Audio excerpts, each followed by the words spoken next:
తాకట్లో ఉన్న బంగారాన్ని విడిపించి ఆ రోజున మార్కెట్ ధర కట్టి మిగిలిన డబ్బును మీకు అందిస్తుంది కొమ్మూరి గోల్డ్. ఈ రోజు మీతో కూర్చొని నేను మీ సక్సెస్ గురించో మీ సినిమాల గురించో మాట్లాడాల్సి వస్తే చాలా ఆనందపడేవాడిని. కానీ మీ కష్టాల గురించి మాట్లాడాల్సి వస్తుంది. కానీ కష్టాలు ఎస్వి రంగారావు గారి మనవడు స్థలం కబ్జా చేస్తే ఆయన న్యాయ పోరాటం చేసి అక్కడ గెలవలేక మీడియా ముందుకు వచ్చి తన గోడును వెళ్ళబుచ్చుకోవాల్సిన పొజిషన్ ఎందుకు వచ్చింది? ఒక 30 ఏళ్ళ నుంచి నడుస్తుంది. అతనికి పోలీసులు అంటే భయం లేదు, కోర్టు ఆర్డర్స్ దగ్గర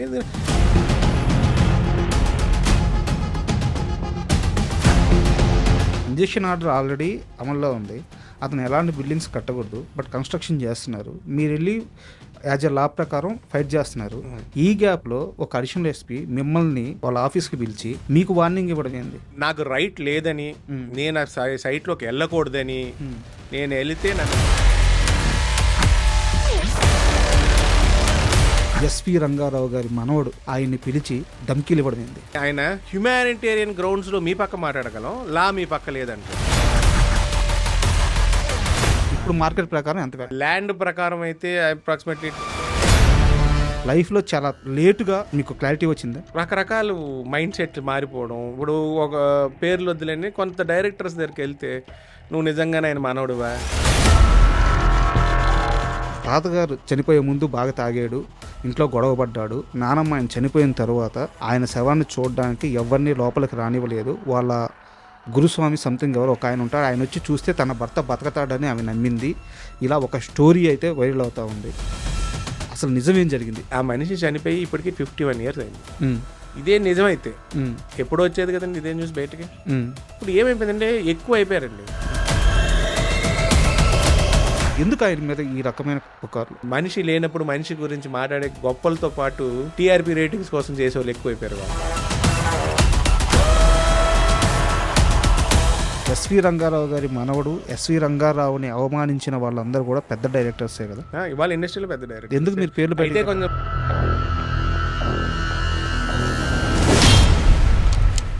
శివాజీ గణేషన్ గారు, తాతగారు, సావిత్రి గారు వీళ్ళందరూ కలిసి ఓ పని చేసేవాళ్ళంటే ఆడికెళ్ళేవారు.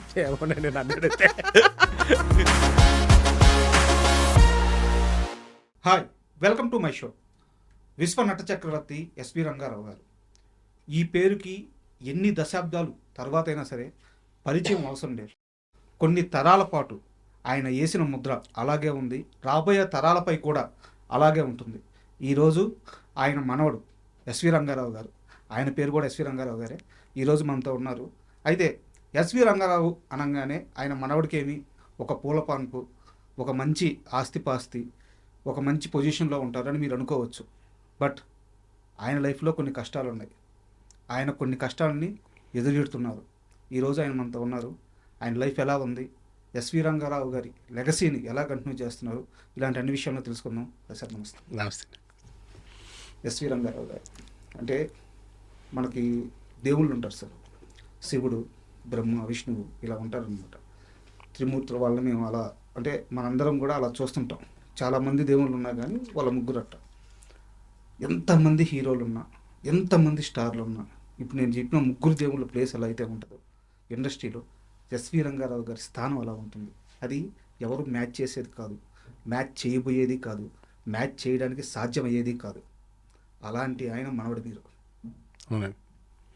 అంటే ఈరోజు మీతో కూర్చొని నేను మీ సక్సెస్ గురించో మీ సినిమాల గురించో మాట్లాడాల్సి వస్తే చాలా ఆనందపడేవాడిని. కానీ మీ కష్టాల గురించి మాట్లాడాల్సి వస్తుంది. కానీ కష్టాలు ఇస్ పార్ట్ ఆఫ్ లైఫ్ అండి. సో కష్టాలు లేకుండా లైఫ్ ఉంటే లైఫ్లో థ్రిల్లే ఉండదు. So it comes in part of parcel of life. నేను స్ట్రైట్గా పాయింట్కి వస్తున్నాను. మీ స్థలం కబ్జా చేశారు. అవునండి. మీ ప్రెస్ మీట్ పెట్టారు, చెప్పారు. అవును.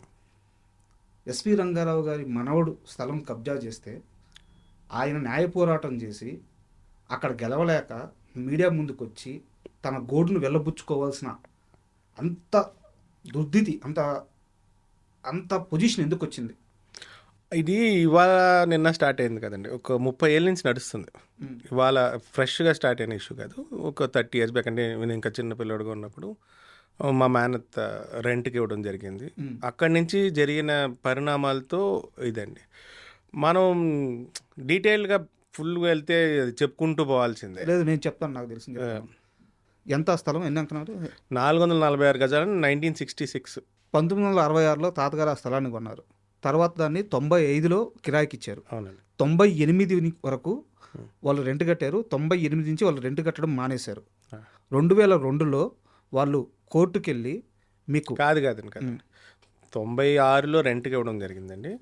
97 వరకు రెంట్ తర్వాత కట్టట్లేదని మా అత్తయ్య కేసు వేశారు. 98లో కేసు వేశారు.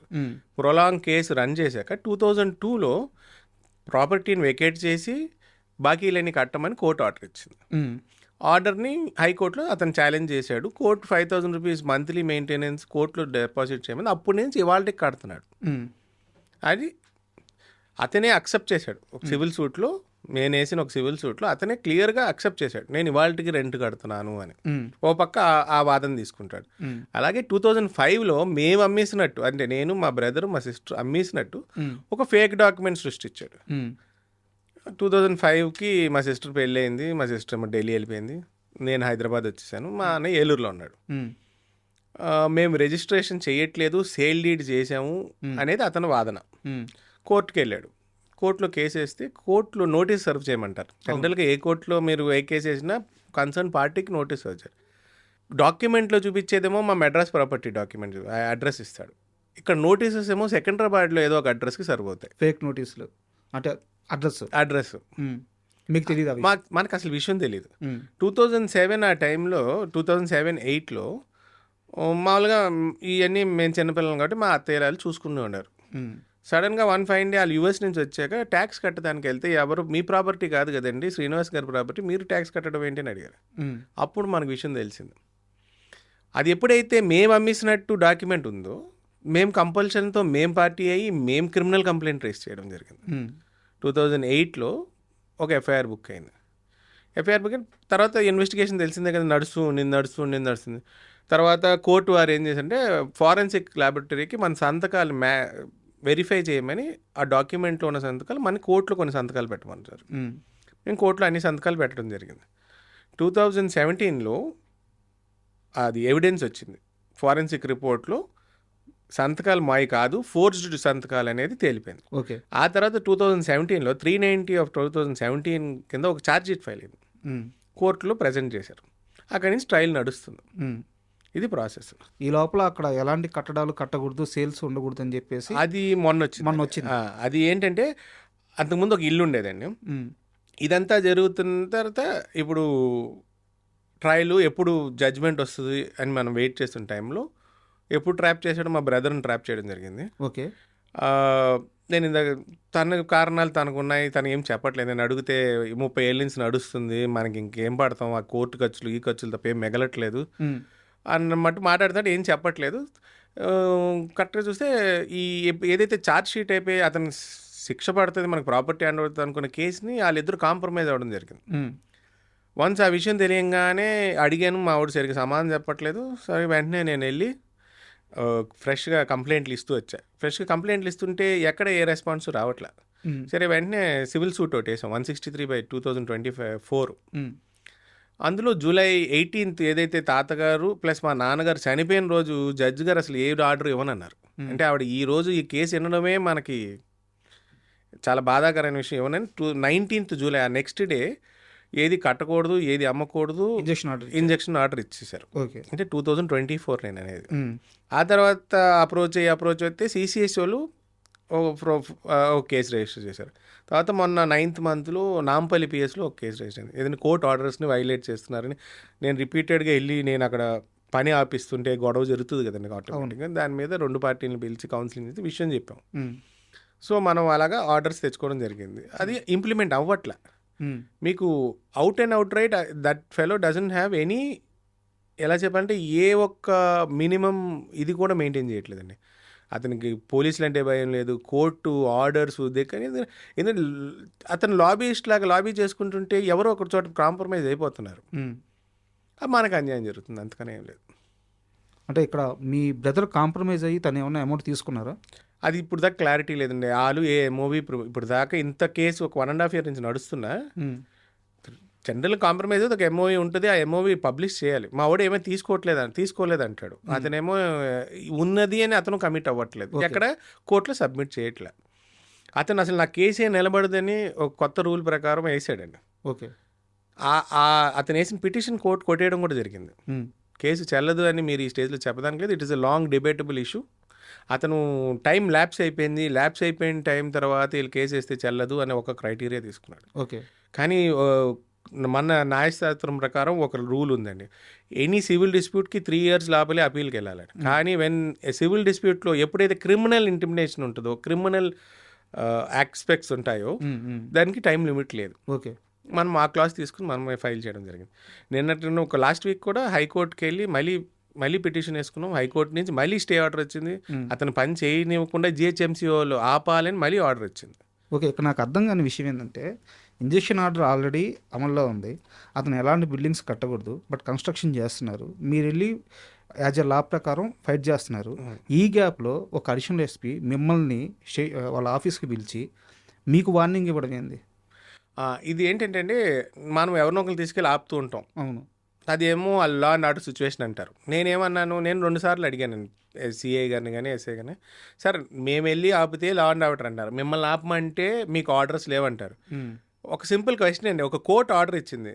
కోర్టు ఆర్డర్ని ఎవరు ఫాలో అవ్వకపోయినా it is not a civil matter, it is a criminal matter. అవును. ఈ పాయింట్లో మాట్లాడితే ఇది overall civil suit to civil అంటారు. ఫోర్జ్డ్ డాక్యుమెంట్ మీదే కదా అంత ఆర్డర్ వచ్చింది. దట్ ఆర్డర్ ఫోర్జరీ అయిపోయింది అని ఆల్రెడీ ఒక పోలీస్ రిపోర్ట్ ఉంది కదా. అవును. దాని ప్రకారం యాక్ట్ చేయమంటే ఇది సివిల్ మ్యాటర్, మేము మాకు జ్యూరిస్టిక్షన్ లేదంటాడు, మీరు వెళ్ళకూడదు అంటాడు. అలాగా ఇప్పుడు వాళ్ళు ఆపట్లేదండి. కోర్టు ఆర్డర్ ఇచ్చినప్పుడు ఫస్ట్ ఫ్లోర్ కన్స్ట్రక్షన్ జరుగుతుంది, ఇప్పుడు ఫినిషింగ్ స్టేజ్లో ఉంది. అతను ఎక్కడ ఆగలేదు, ఇవాళకి ఆగట్లేదు. 1 నేను మళ్ళీ వెళ్ళి పైన ఆపిచ్చానండి. పైన ఆపిచ్చి నేను పోలీసులకు చెప్పాను, నేను వెళ్ళి ఆపిస్తాను, ఎందుకంటే మీరు ఆపించట్లే. అతను ఆపమని చెప్పి సిఐ గారు చాలాసార్లు చెప్పాడు, కానీ అతను ఆపట్లే. ఏం వార్నింగ్ ఇచ్చారు ఆయన మీకు? ఆయన నాకు రైట్ లేదని, నేను ఆ సైట్లోకి వెళ్ళకూడదని, నేను వెళితే నన్ను అరెస్ట్ చేస్తానని, నాన్ బెయిలబుల్ అఫెన్సెస్తో నన్ను లోపల తోస్తానని బెదిరించడం జరిగింది. ఆ నైట్ 10:15కి ఎఫ్ఐఆర్ ఫైల్ చేశారు. ఏ ఇన్వెస్టిగేషన్ ఆఫీసర్ అండి 7 o'clock పిలిచేసి నాకు వార్నింగ్ ఇచ్చి, నా పేరు మీద, మా సిస్టర్ పేరు మీద మా 2 అడ్వకేట్స్ వచ్చారు, ఇలా బెదిరిస్తున్నారని నేను చెప్తే, నా 2 అడ్వకేట్స్ కుమార్ గారు, బాలాజీ గారిని కేఎల్బి లా ఫర్మ్ నుంచి, వాళ్ళిద్దరు వస్తే నా పేరు మీద, మా సిస్టర్ పేరు మీద, మా అడ్వకేట్స్ 2 పేరు మీద కేసు బుక్ చేశారు. ఏమని? వాళ్ళ వాచ్మెన్ కొట్టామని, 6 కంప్యూటర్లు దొంగతనం జరిగిందని, కెమెరాలు పగలు కొట్టామని. అంటే ఒక అండర్ కన్స్ట్రక్షన్ సైట్లో 6 కంప్యూటర్లు ఎందుకు ఉంటాయండి? బేసిక్ నాలెడ్జ్ అండి. అంటే అతను ఏది చెప్తే అది వేసేయడమే. అందుముందు ఒక ఎఫ్ఐఆర్ కట్టారు, అందులో ఏం చెప్పారు? వాళ్ళ వాచ్మెన్ నేను కిడ్నాప్ చేశాను అంటాడు, కానీ మళ్ళీ వాచ్మెన్ ఎక్కడి నుంచి వచ్చాడు? కిడ్నాప్ అయిన వాచ్మెన్ ఎలా వచ్చాడు? అయితే నేను బోర్డు పెట్టానండి, ఈ ప్రాపర్టీ మీద కేసు నడుస్తుంది, ఎవరు ఏమారిపోకూడదని బోర్డు పెట్టి, OS number court case number వేసి బోర్డు పెడితే, ఆ బోర్డు దొంగలింది. ఎవరు దొంగతనం చేస్తాడు? అతనే తీసేస్తాడుగా. నేను కేసు పెట్టా, దానికి నాకు చిన్న ఏమంటారు ఒక నంబర్ ఇచ్చారు కేసు, తర్వాత అది సివిల్ మ్యాటర్ అంటారు. పేపర్ యాడ్ ఇచ్చారు మీరు ఎప్పుడన్నా? ఆల్రెడీ పేపర్ యాడ్ ఉంది, రిజిస్టర్ ఆఫీస్కి నోటీస్ ఇచ్చాం, ఇంకా రీసెంట్గా ఇంకా ఏ దారి అయ్యాక మనం ప్రెస్ మీట్ పెట్టాం. ఇప్పుడు మీరు ప్రెస్ మీట్ పెట్టిన తర్వాత డిపార్ట్మెంట్ నుంచి మిమ్మల్ని ఎవరైనా కన్సల్ట్ చేశారా? నాకు ఒక ఏసీపీ గారు ఒక ఆయన ఫోన్ చేశారు స్పెషల్ బ్రాంచ్ నుంచి, నాకు పేరు కూడా పెద్ద గుర్తులేదు. ఆయన నెక్స్ట్ డే అనే చేశారు, వాళ్ళు ఇచ్చాం, నెక్స్ట్ డే మార్నింగ్ చేశారు. ఏం జరిగిందని గారు చెప్పాను అని డీటెయిల్స్ ఇచ్చాను. ఓకే.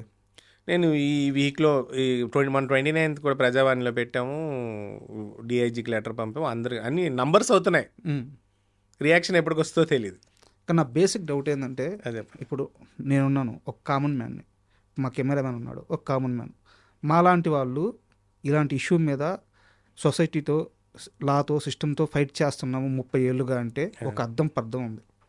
సో మాకు తెలియదు, మాకు బ్యాక్గ్రౌండ్ లేదు.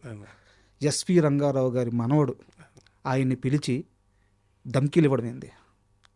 నేను అదే చెప్తానండి. నేను ఇప్పుడు ప్రెస్ మీట్ పెట్టడానికి అప్పుడు దాకా ఎక్కడైనా వెళ్ళామనుకోండి, ఆయన ధమ్కి ఇవ్వడంలో కూడా అంటే మెచ్యూర్డ్ ఆఫీసర్ అంటారు సరే, రేపు మాపు రిటైర్ అవుతాడేమో అనుకుంటున్నా.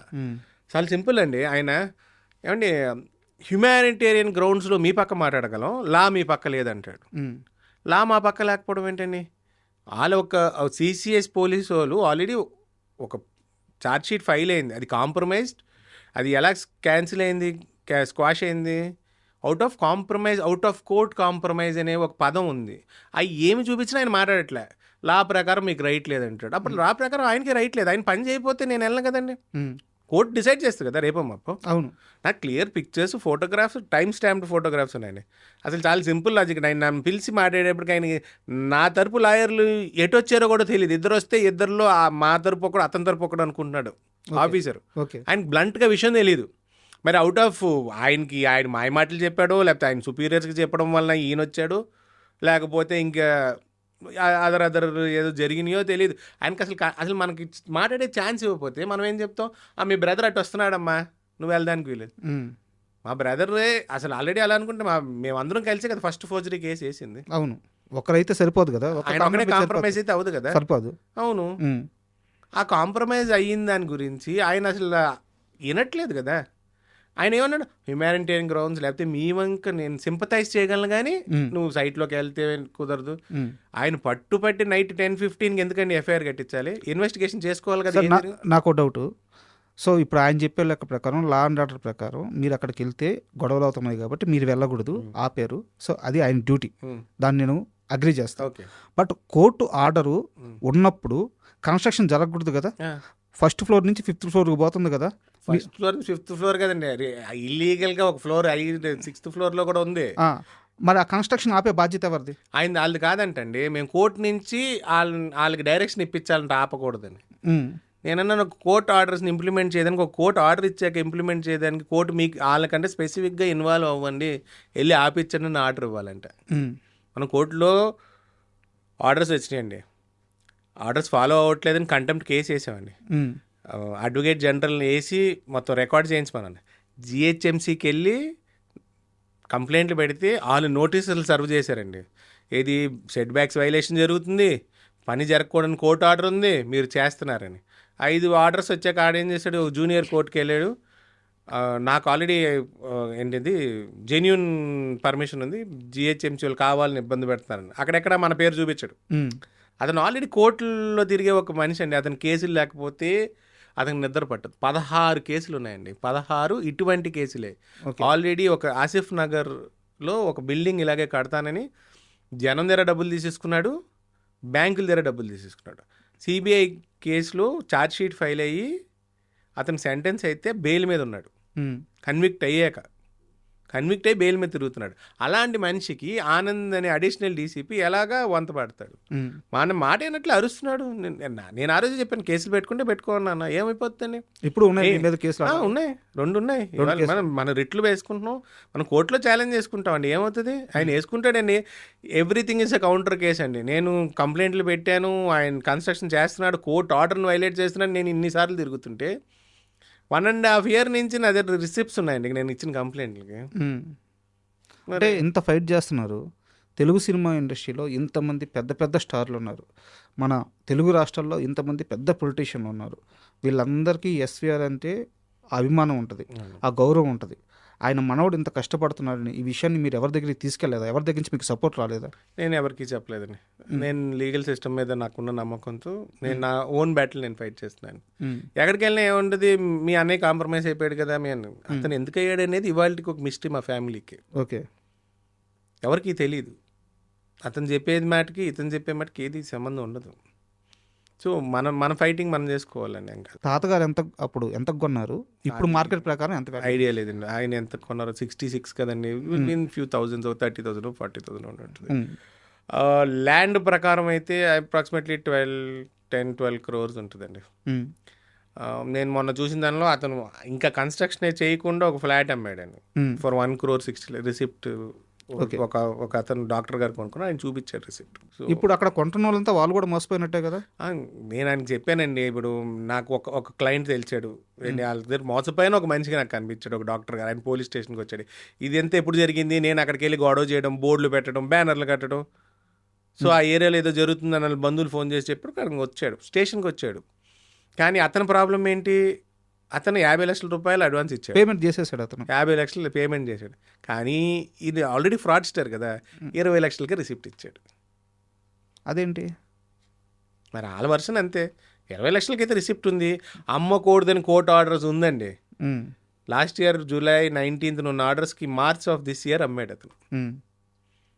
మీరు అంటే మాకెలా తెలుస్తుంది సార్ అంటే మీరు ఇంత చెప్తున్నారు ఇదే ప్రాపర్టీని 2 ముక్కలు చేశాడు ఆడు. ఓకే. సొంతంగా ఒక కంపెనీ ఫ్లోట్ చేశాడు. ఆ కంపెనీకి ఇదే 446 గజలు 223 చొప్పున 2 ముక్కలుగా రిజిస్టర్ చేశాడు. ఏది ఎప్పుడైతే ఛార్జ్ షీట్ ఫైల్ ఏం చేశారో 2017 ఆ ఇయర్ మనకి ఛార్జ్ షీట్ ఫైల్ అయిపోతుంది, మనం ఇబ్బంది పడతామని మరి ఇంటర్నల్ ఇన్ఫర్మేషన్ ఏదో లీక్ అయిందో లేకపోతే అయ్యాక చేశాడో 2 ముక్కలు చేశాడని. 2 ముక్కలు చేసి దీన్ని తీసుకెళ్ళి ఒక బ్యాంకులో ఒక డాక్యుమెంట్ తనఖా పెట్టాడండి. ఓకే. 5 కోట్లకి తనఖా పెట్టాడు. తన అవసరాలు ఇన్వెస్ట్మెంట్. అదే మళ్ళీ ఏం చేశాడు, మళ్ళీ మొన్న 2022-23లో అతనే క్యాన్సిలేషను, అతనే డాక్యుమెంట్ ఇది రిటర్న్కి ఆ కంపెనీని ఫ్లోట్ చేసిన కంపెనీని మూసేసి డాక్యుమెంట్ క్యాన్సిల్ చేసేసి ఫ్రెష్గా పర్మిషన్ అప్లై చేశాడు. ఎట్ట బోధిస్తున్నారండి, నాకు తల పోతుంది. మీరు నన్ను అడుగుతారండి రిజిస్టర్ ఆఫీస్లో ఎలా రిజిస్టర్ చేశారంటే ఒక పీపీ గారు ఆ కేసులు ఏ స్టేజ్లో లేదు, ఎవరు ఏం పట్టించుకోవట్లేదు, సో మీరు రిజిస్టర్ చేయొచ్చు అంటే జిహెచ్ఎంసీకి 10% మార్టిగేజ్ రిజిస్ట్రేషన్ అయిపోయింది. అదే వెబ్సైట్లోకి మీరు వెళ్ళి ప్రొహిబిటెడ్ ప్రాపర్టీ లిస్ట్లో చూసుకున్నాం, ఇందులో ఒక మొక్క ఉంటుంది. ఖచ్చితంగా ఉంటుంది కదా, అది ఉంది నా దగ్గర ఆ రికార్డు కూడా ఉంది. మరి ఆ లెక్క ప్రకారం అసలు ప్రొహిబిటెడ్ ప్రాక్టీస్ ఇప్పుడు రెవెన్యూ ఇన్వాల్వ్ అంటే ఎంఆర్ఓ దగ్గరికి వెళ్తే మాకు సంబంధం లేదండి. కోర్టు నుంచి ఎక్కడికి వెళ్ళి మీరు కోర్టు నుంచి డైరెక్షన్ వచ్చి 10 రోజులు అయిందండి హైకోర్టు నుంచి. నేను అన్ని ఆఫీసులు తిరుగుతున్నాను, ఎవరు ఆఫీసర్లు కూడా దొరకట్లేదు. సో బాగా ఇబ్బంది పడుతున్నారు ఈ విషయం. అది తప్పదండి. ఇప్పుడు నాలో ఒక ఇది ఉందండి, నేను ఏదైనా మొదలెట్టాను అనుకోండి, అది హిట్ అయినా ఫ్లాప్ అయినా మనకి ఉండదండి. మనం పని పట్టుకుంటే అది పూర్తి చేయాలి అంతే. అంటే నేను కాస్త ఈ ప్రాపర్టీ విషయం నుంచి పక్కకు వస్తున్నాను. మీరు ఇంత పెద్దగా ఉన్నారు, మరేం చిన్న అని పిలుస్తారండి మిమ్మల్ని? నేను ఇంట్లో 2వ కొడుకుని కదండి. మా వాడిని పెద్ద అంటారు, బాబాజీ అంటారు, నాకు చిన్న అంటారు, చిన్నబాబు. మీ కటౌట్కే పిలుపుకి అసలు సంబంధం లేకుండా చిన్నప్పుడు మరి తెలియలేదండి. అది ఇంట్లో ముద్దు పేరేలే అలా వాడకం పేరు కూడా అయిపోయింది. చాలా మందికి మా తాతయ్య గారు పేరు పెట్టారు కాబట్టి అవుట్ ఆఫ్ రెస్పెక్ట్ నన్ను చిన్నానే ఎక్కువ మంది పిలుస్తారు. నేను ఓపెన్గా ఒక క్వశ్చన్ అడుగుతాను, నో ప్రాబ్లం. మీరు బాధపడ్డా పర్లేదు, కానీ నేను అడుగుతాను. నేను ముందే చెప్పాను, నో ప్రాబ్లం. 2014-15 ఆ టైంలో నేను ఎఫ్బీలో మిమ్మల్ని ఫాలో అయ్యేవాడిని, ఫేస్బుక్లో. ఆ టైంలో కనిపించిన ఎస్వి రంగారావుకి ఇప్పుడు నా ఎదురుగా కూర్చొని కనిపిస్తున్న ఎస్వి రంగారావుకి చాలా తేడా కనిపిస్తుంది. ఒక కమిట్మెంట్ కనిపిస్తుంది, ఒక క్లారిటీ వచ్చింది. మాట్లాడే విధానంలో కానీ, లైఫ్ని లీడ్ చేసే విధానంలో కానీ, ఎదుటి మనిషిని చూసే విధానంలో కానీ చాలా మెచ్యూర్గా కనిపిస్తున్నారు. ఓకే. బట్ ఆ టైంలో మీ పోస్టులు చూసినా అండ్ మీ లైఫ్ స్టైల్ చూసినా నాకు ఎక్కడా కూడా ఒక ఎస్విఆర్ మనవడికి ఉండాల్సినంత ఆ కమిట్మెంట్ కానీ, ఆ అప్రోచ్ కానీ తగ్గినట్టు అనిపించింది. లైఫ్లో చాలా లేటుగా మీకు క్లారిటీ వచ్చిందా? అలా చెప్తే దానికి 2-3 రకాలు ఉన్నాయండి.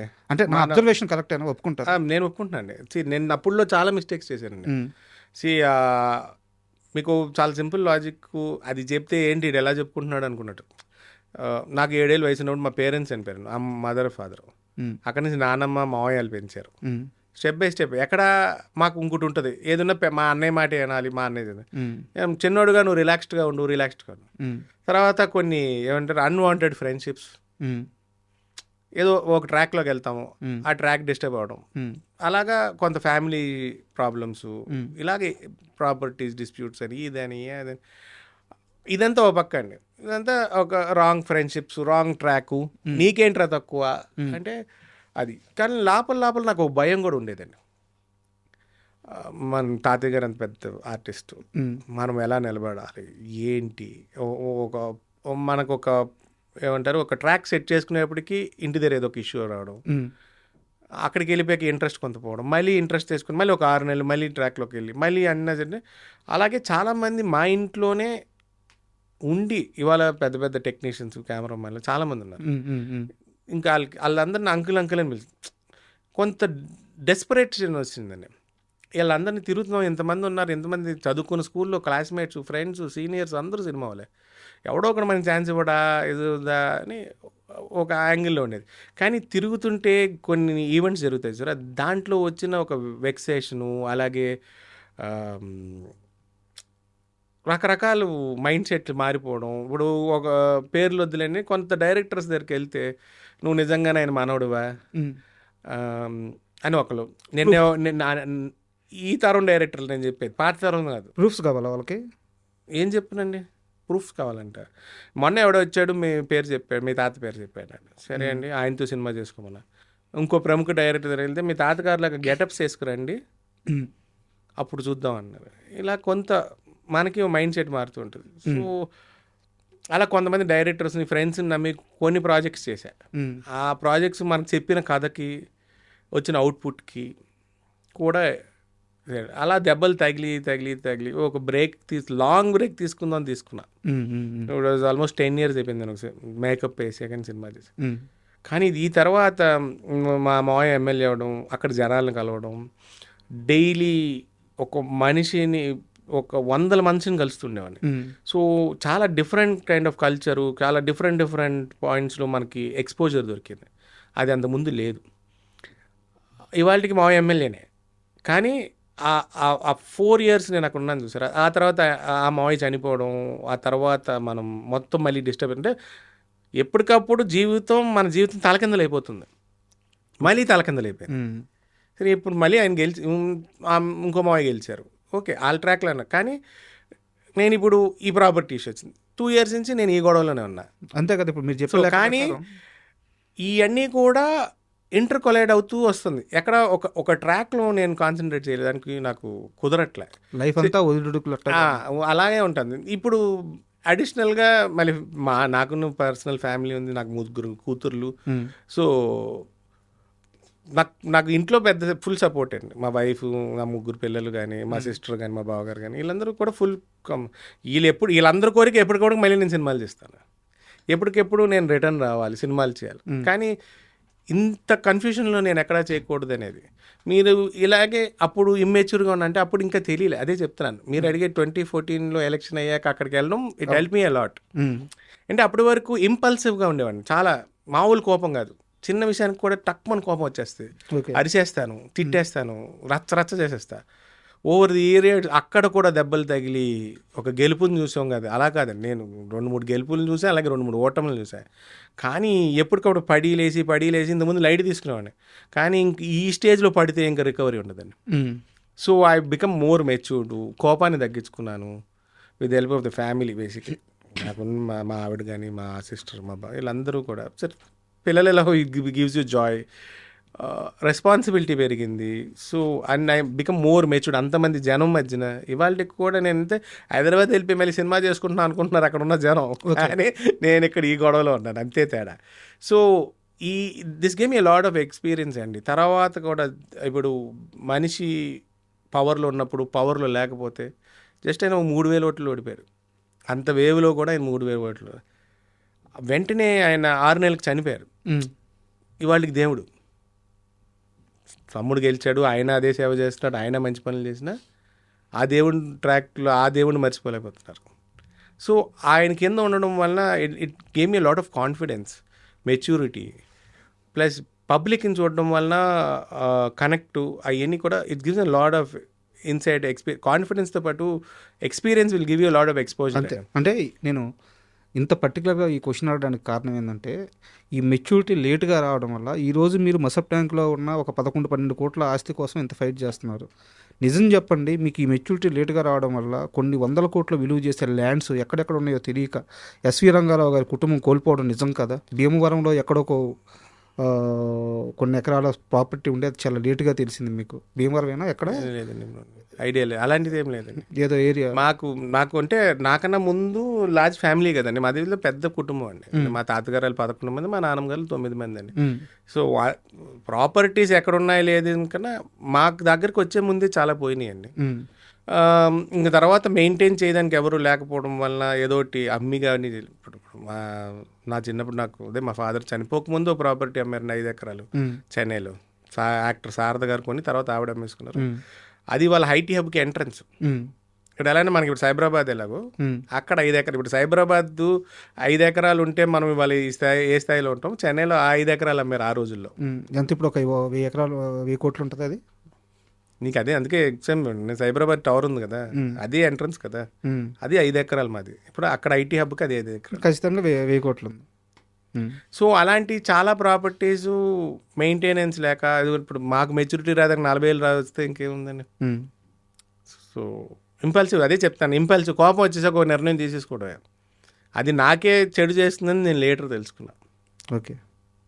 అండ్ ఒక్కసారి తాతగారి సినిమాల విషయానికి వస్తే, అంటే మాకు కొన్ని కథలుగా చెప్తుంటారు. అంటే మేము చూసిన వయసు కాదు, మేము తెలుసుకున్న వయసే. అంతే. ఆయన గురించి మా పెద్దలు చెప్తున్నప్పుడు తెలుసుకున్న వయసే.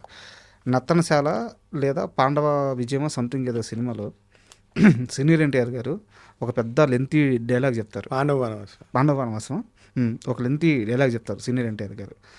బానిసలు అని చెప్పి ఒక మూతి విరుపుతో అట్లా ఒక మాట అంటారంట. నాకు బాగా గుర్తు, మా నాన్నగారు రంగారావు గారు మా ఊరిని డౌన్లోడ్ చేస్తారా. మా నాన్న ఎన్టీఆర్ గారి ఫ్యాన్, కృష్ణ గారి ఫ్యాన్, ఎన్టీఆర్ గారి ఫ్యాన్, ఇద్దరు ఫ్యాన్ ఆయన. మా ఊరిని డౌన్లోడ్ చేసేవారు రంగారావు గారు. అది నాకు బాగా గుర్తు, చిన్నప్పటి నుంచి. నాకు చాలా మంది చెప్పారండి. అది ఇప్పుడు అదొక 8 minutes పద్యం అండి. అది మా హిసాబ్లో జరుగుతుంటే అది 8 minutes అయిపోయాక ఈయనకి 4 పేజీల డైలాగ్ ఉందంటే, ఆయన ఇదంతా చూసుకుని ఇంత ఎవడని చెప్తాడా అని డైరెక్టర్ గారు నేను చూసుకుంటానంటే ఆయన ఒప్పుకున్నారంట. నాకు కూడా పెద్దలు సినిమా ఇండస్ట్రీలో చెప్పినప్పుడు తెలిసిన ఒక విషయం. ఓకే.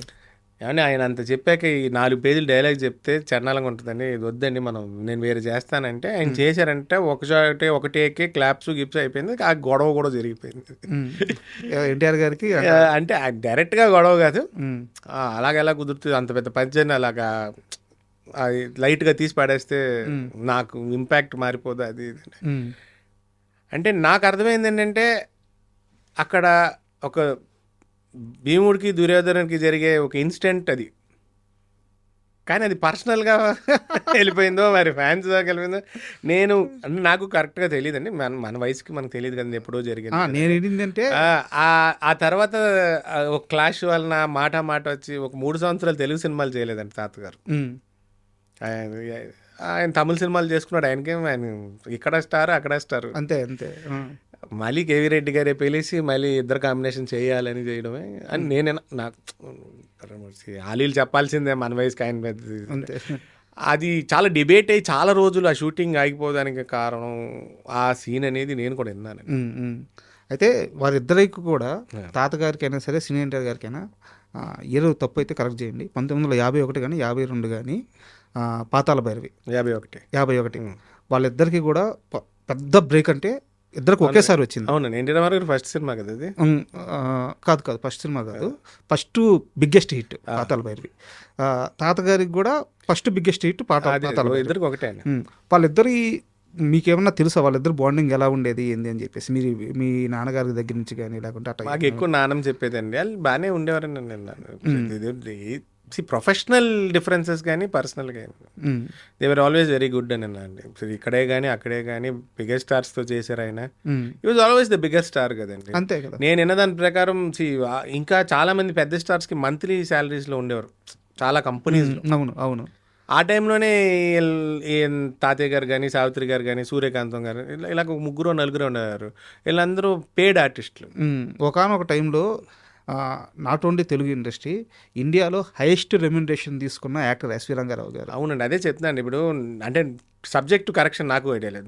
ఎన్టీ రామారావు గారు సినిమాకి హీరో అయితే ఆయనకి 25,000 అయితే రంగారావు గారికి 1,00,000, సావిత్రి గారికి 1,00,000 అని నేను విన్నది. So I may be subject to correction, but still double the payment హీరోల కన్నా. ఆయనని కాదు, ఎన్టీ రామారావు గారు ఒకళ్ళే అనకూడదు మనం, ఇంకా పెద్ద ఆర్టిస్టులు పెద్ద హీరోలు చాలా మంది. ఎందుకంటే ఇది విజయ వారి వాళ్ళ దాంట్లో ఏ సినిమాలు చేసినా ఏఎన్ఆర్ గారు కానీ ఎన్టీఆర్ గారు కానీ వీళ్ళంతా ఎంప్లాయీస్. అవును, మంత్లీ శాలరీస్ ఉండేవి. అవునండి. అడిషనల్గా సినిమాకి రెమ్యునరేషన్ ఉండేది. సో అంతేగాని వీళ్ళు నేను అదే చెప్తున్నాండి. ఎగ్జాంపుల్ చెప్పాను 25,000 to 1,00,000 అని. నేను చెప్పింది ఒక బేసిక్ ఇది. మా తాతగారికి కూడా విజయ స్టూడియోస్తో ఉన్న అనుబంధం అనేది కదా, విజయవాణితో. మా పెద్దత్త పేరు విజయలక్ష్మి. సో దట్స్ కనెక్ట్ అన్ని చోట్ల. సో ఆయన అప్పటికే paid artist, there all employees come సినిమాలో అదర్ పేమెంట్స్ ఉండేవి. ఓకే. అండ్ అంటే ఎన్టీఆర్ గారి ప్రస్తావన వచ్చింది కాబట్టి, ఇప్పుడు ఈ రోజున మీరు ఎన్ని ఇబ్బందులు పడుతున్నారో లేకుంటే మీ పర్సనల్గా ఎన్ని సక్సెస్లు చూస్తున్నారో పక్కన పెడితే, ఆ తరంలో ఆయన మనవడు అని గుర్తుపెట్టుకున్న స్టార్స్ కొంతమంది ఉంటారు. ఉదాహరణకి బాలకృష్ణ గారు మీకు ఎప్పుడు టచ్లోకి వచ్చినా చాలా ప్రేమగా మాట్లాడతారు, చాలా గౌరవంగా చూసుకుంటారు. సీనియర్ ఎన్టీఆర్ గారి 100వ జయంతి ఫంక్షన్కి మిమ్మల్ని ఇన్వైట్ చేశారని చెప్పారు అనమాట. సో అలాంటి కమిట్మెంట్ మిగతా స్టార్స్లో ఎక్కడన్నా చూసారా మీరు, బాలకృష్ణ గారు కాకుండా? అండి it depends and varies from person to person అండి. బాలకృష్ణ గారు అంటే వెళ్తే చాలా ఫ్రీగా మాట్లాడతారు. నేను ఇప్పుడు మేము కలిసి పక్క ఫ్లోర్లో షూటింగ్ చేసిన రోజులు ఉన్నాయి. సో వెళ్తే బాగా మాట్లాడతాడు, బాగా రెస్పాండ్ అవుతాడు. ఆ రోజు కూడా నేను వచ్చిన లోపలికి వెళ్ళలేకపోయాను. సో మ్యాసివ్ క్రౌడ్, నేను ట్రావెల్లో లేట్ అయింది. ఇంతకుముందు జరిగిన 2-3 ఇన్సిడెంట్లో కూడా నేను ఆయనతో మాట్లాడాను. ఆయనతో ఎప్పుడు ఫుల్ సపోర్ట్గానే ఉంటాడు. ఆయన ఇంకా ఎదురు అడ్వైస్ చేస్తాడండి. మాలాగా స్టీరియో టైప్ హీరోలు అవ్వకూడనా, సినిమా లేట్ అయినా పర్లేదు, మీ తాతగారు లాగా మా నాన్నగారు లాగా డిఫరెంట్ క్యారెక్టర్స్ ట్రై చేయాలి. ఆయన పర్సనల్ ఒపీనియన్స్ ఆయన చూసి కొన్ని చెప్పేవారు. సో చాలా అదేమి ఉండేది కానీ మిగతా అంటే I hardly met a few అండి. ఇప్పుడు దాసనారాయణ గారు ఉండేవారు, ఆయన బాగా ఉండేవారు. ఎప్పుడు వెళ్ళినా రానా అని కూర్చోబెట్టుకుని మాట్లాడేవారు. అలాగే గుమ్మడి గారు ఉన్నంతసేపు అలా చాలా మంది ఆర్టిస్ట్. నేను అనుకోకుండా సావిత్రి గారు అలా డాటర్ వాళ్ళ ఇంటి గోప్రవేశానికి రజనీకాంత్ గారిని కలిశారు. ఓకే, ఆయన కూడా అసలు ఆయనే అంత super star. But they all rate తాతయ్య గారు సూపర్ స్టార్ కదా. సో వెరీ ఆయన చాలా సాఫ్ట్గా, చాలా ఇదిగా, చాలా ఏం చెప్పారు రజనీకాంత్ గారు, కాస్త క్లారిటీగా చెప్తారా? ఆయన అప్పుడు మాయాబజార్ కలర్లో రిలీజ్ అవుతుంటే సావిత్రి గారు మానవుడు, ఎస్ రంగారావు మానవుడు, నాకు షో వేయించరా అని అడిగారు. అంత జోవియల్గా లేదు, వాళ్ళు కూడా they are very big fans కదా. చాలా అంటే we hardly spoke for 10-15 minutes, general topics. ఆయన అంటే మీరు ఎంత పెద్ద స్టార్ని కలవండి, ఎంతమంది ఒక సామాన్య రైతుని కలవండి, రంగారావు గారు టాపిక్ వస్తే మన మాట్లాడినవరండి. వాళ్ళ ఫేవరెట్, వాళ్ళకి ఏమి ఇష్టం అయ్యే చెప్తారు. ఇప్పుడు మీరు ఈ మాట అన్నారు కదా, యాక్చువల్గా నాకు ఇందాక నుంచి మైండ్లో ఒక విషయాన్ని షేర్ చేసుకోవాలని కొడతా ఉంది. నేను మీరు మాట్లాడేది వింటున్నా కానీ అది ఎప్పుడు చెప్దామని. సేమ్ ప్రతి ఒక్కరి పరిస్థితి అంతే. రంగారావు గారి టాపిక్ వస్తే నాకు అనిపించేది చెప్తాను. అంటే నాకు తెలిసింది అది 12 కాపురం సినిమా. ఆ రోజు సెట్కి తాతగారు రావాలి. సరే, కొన్ని సమస్యలు ఉన్నాయి. ఆ రోజు ఇంట్లోనే ఉన్నారు, కాస్త డ్రింక్ చేస్తున్నారు. ఆయన ముందే చెప్తుంటారు ఎప్పుడు కూడా. రంగారావు గారు డేట్స్ ఉంటాయి కదా, వాటి మీద సైన్ చేయరు. డేట్స్ ఇస్తారు, బట్ నేను కమిట్మెంటెడ్గా ఈ డేట్స్ కొంటాను. డేట్స్ మీద అప్పట్లో సైన్ చేసేవాళ్ళు, ఇప్పుడు లేదు, సైన్ చేయరు ఆయన. ఎందుకంటే అడ్జస్ట్మెంట్ ఉంటుంది, నాతో సినిమా తీసాను ముందే చెప్తాడు. సో ఆ రోజు రాలా ఎవరు, తాతగారు ఎస్ రంగారావు గారు ఆ రోజు రాలా.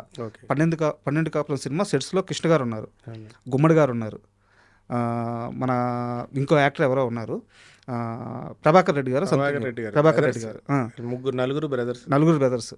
లేదు, తీసుకురాపోండి సార్ని, తీసుకురాపోండి కృష్ణ గారు పంపించారు. వచ్చి నేను చేయలేనని చెప్పి వెళ్ళిపోయారు.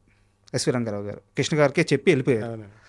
మన గుమ్మడి గారు ఉండి, సార్ ఇదంతా నేను చదివింది వినిందే, గుమ్మడి గారు ఉండి ఎందుకు మనం ఇలా ఈ ఆర్టిస్ట్తో భరించడం, మనం రీప్లేస్కి వెళ్ళిపోవచ్చు కదా అని చెప్పి గుమ్మడి గారు సలహా ఇచ్చారంట కృష్ణ గారు.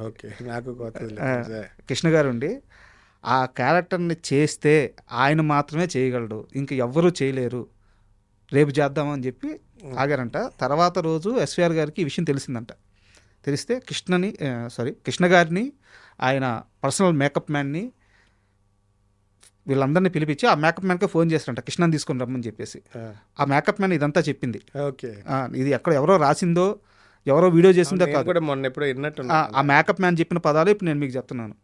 వెళ్ళి చూస్తే ఇప్పుడు దాకా ఉన్న రష్ చూశారు కదా, ఇకపైన ఎస్విఆర్ విజృంభిస్తే, ఎస్విఆర్ తలుచుకుంటే ఎలాంటి అవుట్పుట్ వస్తుందో కృష్ణ నువ్వు చూస్తావు అని చెప్పి ఆ సినిమా మొత్తం యాక్ట్ చేస్తే ముందే చెప్పారంట, కృష్ణ ఈ సినిమా రిలీజ్ అయిన తర్వాత నీ గురించి కానీ, డైరెక్టర్ గురించి కానీ, ఇంకొకరి గురించి కానీ ఎవరు మాట్లాడుకోరు, ఓన్లీ ఎస్విఆర్ గురించే మాట్లాడుకుంటారు చూడు అని చెప్పి ఛాలెంజ్ చేసి ఆ సినిమా రిలీజ్ అయితే ఎస్విఆర్ గారు మొత్తం క్రెడిట్ అంతా కొట్టేశారు. అవునండి, ఆ సినిమాలో చిన్న ఆ పాటలో ఆ ఏడుస్తుంటేనే అయిపోయిందండి, అక్కడతో అయిపోతుంది. పిల్లోడు చనిపోక 12 కాపురంలో అవును, ఆ బాబు వినరా అంటేనే అయిపోయింది. ఇంకా అక్కడతో అదే పాట 2 రకాలు ఉంటుంది సినిమా. అవును, వేరియేషన్ ఉంటుంది, ఆనందంగానే ఉంటుంది, బాధల్లోనే ఉంటుంది. ఆయన ఆ పాట ఎంత హిట్టో బాధపడే పాట కూడా అంతే హిట్. ఇప్పుడు ఇట్ డిపెండ్స్ అండి. ఇప్పుడు ఆయన ఆ రోజుల్లో ఆ మేకప్ మ్యాన్ గారు ఉన్నారు కాబట్టి, ఆయనకు జరిగింది తెలుసు కాబట్టి. ఆయన ఇంకో మాట అన్నాడు, ఈ సినిమా ఎవరికి నేను తాగనని చెప్పాడు ఆ రోజుల్లో, ఆయన చెప్పాడని. నేను కూడా ఇప్పుడు రీకాల్ చేసుకుంటూ వస్తున్నాను. ఇప్పుడు ఏదైతే ఇంత చెప్పిన ఆయన ఆ మాట కూడా అన్నాడు, ఇప్పుడు నేను తాగి పడుకున్నానే కదా మీరు అన్నారు, నేను ఇంత చెప్తున్నాను ఇంకా తాను ఏమండి. ఇప్పుడు డిపెండ్స్ అండి, ఆ రోజుల్లో షూటింగ్ లేదనుకుని ఉండొచ్చు, లేకపోతే ఇంకోటి అనుకుని ఉండొచ్చు. ఇప్పుడు ఆయన తాగి ఉన్నారు అంటున్నారు, ఓకే. నేను కమెంట్ చేయలేను, ఎందుకంటే ఆ రోజు ఏం జరిగిందో మనకు తెలియదు, సో మనకు ఐడియా లేదు. సో ఇట్ డిపెండ్స్ అండి. ఇప్పుడు అది జరిగింది అంటున్నారు, నేను ఆ తరంలో మనం లేం కాబట్టి, కానీ ఆ తర్వాత అవుట్పుట్ ఆయన ఇచ్చేశారు. సినిమాకి మనకు కావాల్సింది అవుట్పుట్ అండి. ఆ రోజు కమిట్మెంట్ హానర్ చేయలేదు అంటే ఆ ప్రొడ్యూసర్కి ఆయనకి ఉన్న అండర్స్టాండింగ్ అదంటే నాకు తెలిసి కృష్ణ గారి ప్రొడ్యూసర్ ఆ సినిమాకి. సో ఇట్ డిపెండ్స్ అండి, they are happy with output కదా. అంతే కదా. మనం మాట్లాడుకునే ఎవరైనా అది సినిమా ఇవాళ 12 కాపురం అంటే ఫ్యామిలీ సినిమా అంటే దాని తర్వాతే. అవును. అండ్ తాతగారి సినిమాల్లో మీకు బాగా నచ్చే సినిమా ఇది? ఏం చెప్తాను, నాకు తెలిసి 400 చిల్లర సినిమాలు చేశారు. తెలుగు కానీ తమిళ్ కానీ, కొంత ఏదో హిందీలో ఒక సినిమా చేసి, మలయాళంలో ఒక సినిమా, కన్నడలో కొన్ని. ఏదని చెప్పమంటారు, దేనికి అది వేరియేషన్ ఉంటుంది. నాకు మా పాతాళ భైరవి బాగా ఇష్టం అండి. పాతాళ భైరవి, మాయాబజారు, నర్తనశాల, చెప్పుకుంటూ పోతే సంపూర్ణ రామాయణం వస్తానే ఉంటాయి. ఇదైతే ఇటేస్తే 12 కాపురం, లక్ష్మీ నివాసం, తర్వాత తాడిందనేవాడు తల డైలాగ్ ఉంటుంది మీకు, అదే సినిమా పేరు. తలందనేవాడు తాడిందనేవాడు తలదనే ఉంటాడు గూట్లేని డైలాగ్ ఉంటుంది, సడన్గా రీకాల్ అవ్వట్లే. జగత్ జట్రీలు, జగత్ కిలాడీలు, ఇలా చాలా ఉంటాయి. ఈయన కౌబాయ్ క్యాటప్స్లో ఉంటారు, బందిపోట్లు, ఎపిక్స్ అండి. మీరు రాము అనే సినిమా ఉంటుంది, ఎన్టీ రామారావు గారు, ఈయన అడవిలో ఉంటాడు పిచ్చోడ్లాగా. ఇవన్నీ చూస్తుంటే తాత మనవాడు చెప్పుకుంటూ పోతే వస్తానే ఉంటాయండి. అన్ని సినిమాలు గుర్తుపెట్టుకున్నా మళ్ళీ లిస్ట్ గుర్తుపెట్టుకోవాలి, గుర్తుపెట్టి మర్చిపోయాను అనుకోండి మైండ్లో తిడతారు అందరూ, ఇదే మనవాడే మర్చిపోతాడు. ఇది అని చెప్పలేండి. ఇప్పుడు 12 కాపురం లాంటి సినిమాలులో ఎలా ఉంటారు, మళ్ళీ తాత మనవాడికి రెండిట్లోనే ఇంచుమించు ఒకేలాంటి క్యారెక్టర్, ఒకేలాంటి బాడీ లాంగ్వేజ్ ఉంటుంది, కానీ వేరియేషన్స్ హైట్స్లో ఉంటుంది. నాకు తాత మనోడు అంటే నాకు పర్సనల్ ఎక్స్పీరియన్స్ ఒకటి ఉంది. ఎంసీఏలో ఉండగా స్టేట్ లెవెల్లో రెండు తెలుగు రాష్ట్రాలు కలిపి గూడూరు ఆశంకర కాలేజీలో స్కిట్ కాంపిటీషన్ అన్నమాట. ఫాదర్ సెంటిమెంట్ మీద ఒక లైన్ వచ్చింది. నేను నా ఫ్రెండ్ కేవీ అని చెప్పి ఇద్దరం కూర్చొని రాసుకున్నాం, నైట్ అంతా రాసుకున్నాం. క్లైమాక్స్ రావట్లా. చిన్నప్పుడు ఎప్పుడో తాత మనోడు చూస్తున్నాం. తాత మనోడు లాస్ట్ క్లైమాక్స్లో ఆయన బతుకున్నాడు అని చెప్పి రివీల్ చేస్తారు కదా. అవునండి. కరెక్ట్గా ఒక గంట సేపటికి అది దట్టింది అనమాట. అంటే ఇప్పుడు ఈ క్యారెక్టర్కి ఎండ్ ఇవ్వాలా, అవును, ఫాదర్ క్యారెక్టర్కి మేము ఎండ్ ఇవ్వాలా, అది ఎలా ఇవ్వాలో అర్థం కావట్లా. ఆల్రెడీ చనిపోయి ఉన్నాడు, మా స్క్రిప్ట్లో ఫాదర్ చనిపోయి ఉన్నాడు. ఆ ఫాదర్ని తీసుకొస్తే ఎలా ఉంటుంది, తాత మన రెఫరెన్స్ తీసుకొచ్చి క్లైమాక్స్లో ఆయన చేత 2 డైలాగులు చెప్పాగానే గూడూరు ఆశంకరలో ఓపెన్ ఆడిటోరియం, మన వెన్నెలకంటి గారు జడ్జి, ఓకే, అసలు ఆ వెన్నెలకంటి గారు ఆ ఫాదర్ని మళ్ళీ తీసుకురావడం హైలైట్ టచ్. మీకు ఇంకో విషయం ఏంటంటే, నాకు గుర్తుండో నాకు తెలిసిన దాని ప్రకారం ఆయన వితౌట్ మేకప్ చేసింది ఆ ఒక సినిమాలోనే, ఆ సీనే క్లైమాక్స్లో రెడ్ వస్తుంది, అది ఒరిజినల్ గెటప్. అసలు ఆ పంచగొట్టు మా ఇంట్లో కూడా అది సేమ్ ఫోటో ఉంటుందండి, టవరింగ్ ఫోటో. ఆ పంచగొట్టుని ఇలా వేసుకుని ఉంటుంది, ఆయన ఒరిజినల్ గెటప్ అది. అదర్ దెన్ ఆయన ఏ పాత్ర వేసినా ఆయన ఒరిజినల్ అంటే అనుకోండి. అదే చెప్తాను, ఈ పలాని చెప్పలేమండి. ఆయన చేయని పాత్ర ఏముంది, కరెక్ట్, కీచుగుడు దగించి ఆయన చేయింది ఏమీ లేదు కదా. సో ఇట్ డిపెండ్స్ అండి. ఇప్పుడు సడన్గా ఇక్కడ చేశాడు, ఆ తమిళ్లో చేశారు. ఇప్పుడంటే పాన్ ఇండియా సినిమా అని ఒకటే లాంగ్వేజ్లో అందరు ఆర్టిస్టులు మిక్స్ చేసింది. ఇప్పుడు ఇక్కడ ఎన్టీ రామారావు గారు చేశారు, అక్కడ శివాజీ గణేశన్ లేదా ఎంజీఆర్ చేశారు. సేమ్ సినిమాలో హీరో మారేవారంటే ఆ తాతగారు, సావిత్రి, ఇంకో 2-3 సేమ్ ఉంటారు. సో ఇదే సీను ఇవాళ ఈ సెట్లో తెలుగు వర్షన్ అయితే రేపు తమిళ వర్షన్. శివాజీ గణేశన్ గారు, తాతగారు, సావిత్రి గారు వీళ్ళందరూ కలిసి ఓ పని చేసేవాళ్ళంటే ఆడికెళ్ళేవారు. ఏమోనండి, నన్ను అడిగితే ఆయన చనిపోయి వెళ్ళిపోతుంది, మనకు అక్కడ తెలుస్తుంది. వీళ్ళందరికీ ఈ బ్యాచ్ మొత్తానికి వేట నాకు తెలిసి హంటింగ్ చాలా ఇదండి నాది. ఇప్పుడు ఆ హంటింగ్లో చేసిన తెచ్చుకున్న ఒక పులిగోర ఉంటుందండి ఆయనది తాతగారు. ఇప్పుడు I have that personally. So దాన్ని సేఫ్గా పెట్టుకున్నాం, అది వన్ ఆఫ్ దిస్ మెమరీస్. మా ఇంట్లో ఉండేయండి, అప్పుడు లీగలైజ్డ్ కదా. అవునవును, hunting is legal those days. Hunting was very regular. అంటే ఆయన గన్స్ ఉన్నాయండి, గన్స్ ఉన్నాయి ఇప్పుడు కూడా. ఆ గన్స్ చాలా మెడ్రాస్లో ఉన్నాయి, అంటే పోలీసు వాళ్ళ దగ్గర ఉన్నాయి. బాగా కాలుస్తారు. ఆయన చంపిన ఒక పులియే గోర్లు ఉంటాయండి, దాన్ని లాకెట్ చేయించుకున్నారు. అది ఇప్పుడు ఐఎమ్ హ్యావింగ్ దట్ లాకెట్ అంటున్నా. ఓకే. అండ్ సావిత్రి గారి విషయానికి వస్తే అంటే మీకు మామూలుగా అయితే ఇద్దరు మేనత్తలు, అవునండి. మామూలుగా సినిమా ఇప్పుడు ఇందాక నేను కృష్ణ గారి మేకప్ మ్యాన్ అట్లా చెప్పాను కదా, అలాంటి పెద్దలు చెప్తే ఎస్విఆర్ గారికి 3 సిస్టర్స్ అని చెప్తారనమాట. మా తాతగారికి 7 సిస్టర్స్ అండి. సారీ, మా నాన్నగారికి మా నాన్నగారికి 2 సిస్టర్స్, మా తాతగారికి 7 sisters. She is one of like that. మా ఇంటి సేమ్ అండి, ఎదురు పొదిరే ఉండేవారు. చాలా ఇవాళకి our families are the same అండి. ఇప్పుడు నేను కానీ వాళ్ళ డాటర్ పిల్లలు మేమందరూ కలిసే చదువుకున్నాం. విజయ చాముండేశ్వరి గారు ఉంటారు, సావిత్రి గారు అమ్మాయి, మేమంతా కలిసే పెరిగాం. ఎదురు ఇల్లే అంటే మా ఇంట్లో వెళ్తే అటు వెళ్తే ఇటే ఉంటాం. ఇవాళకి అంతే.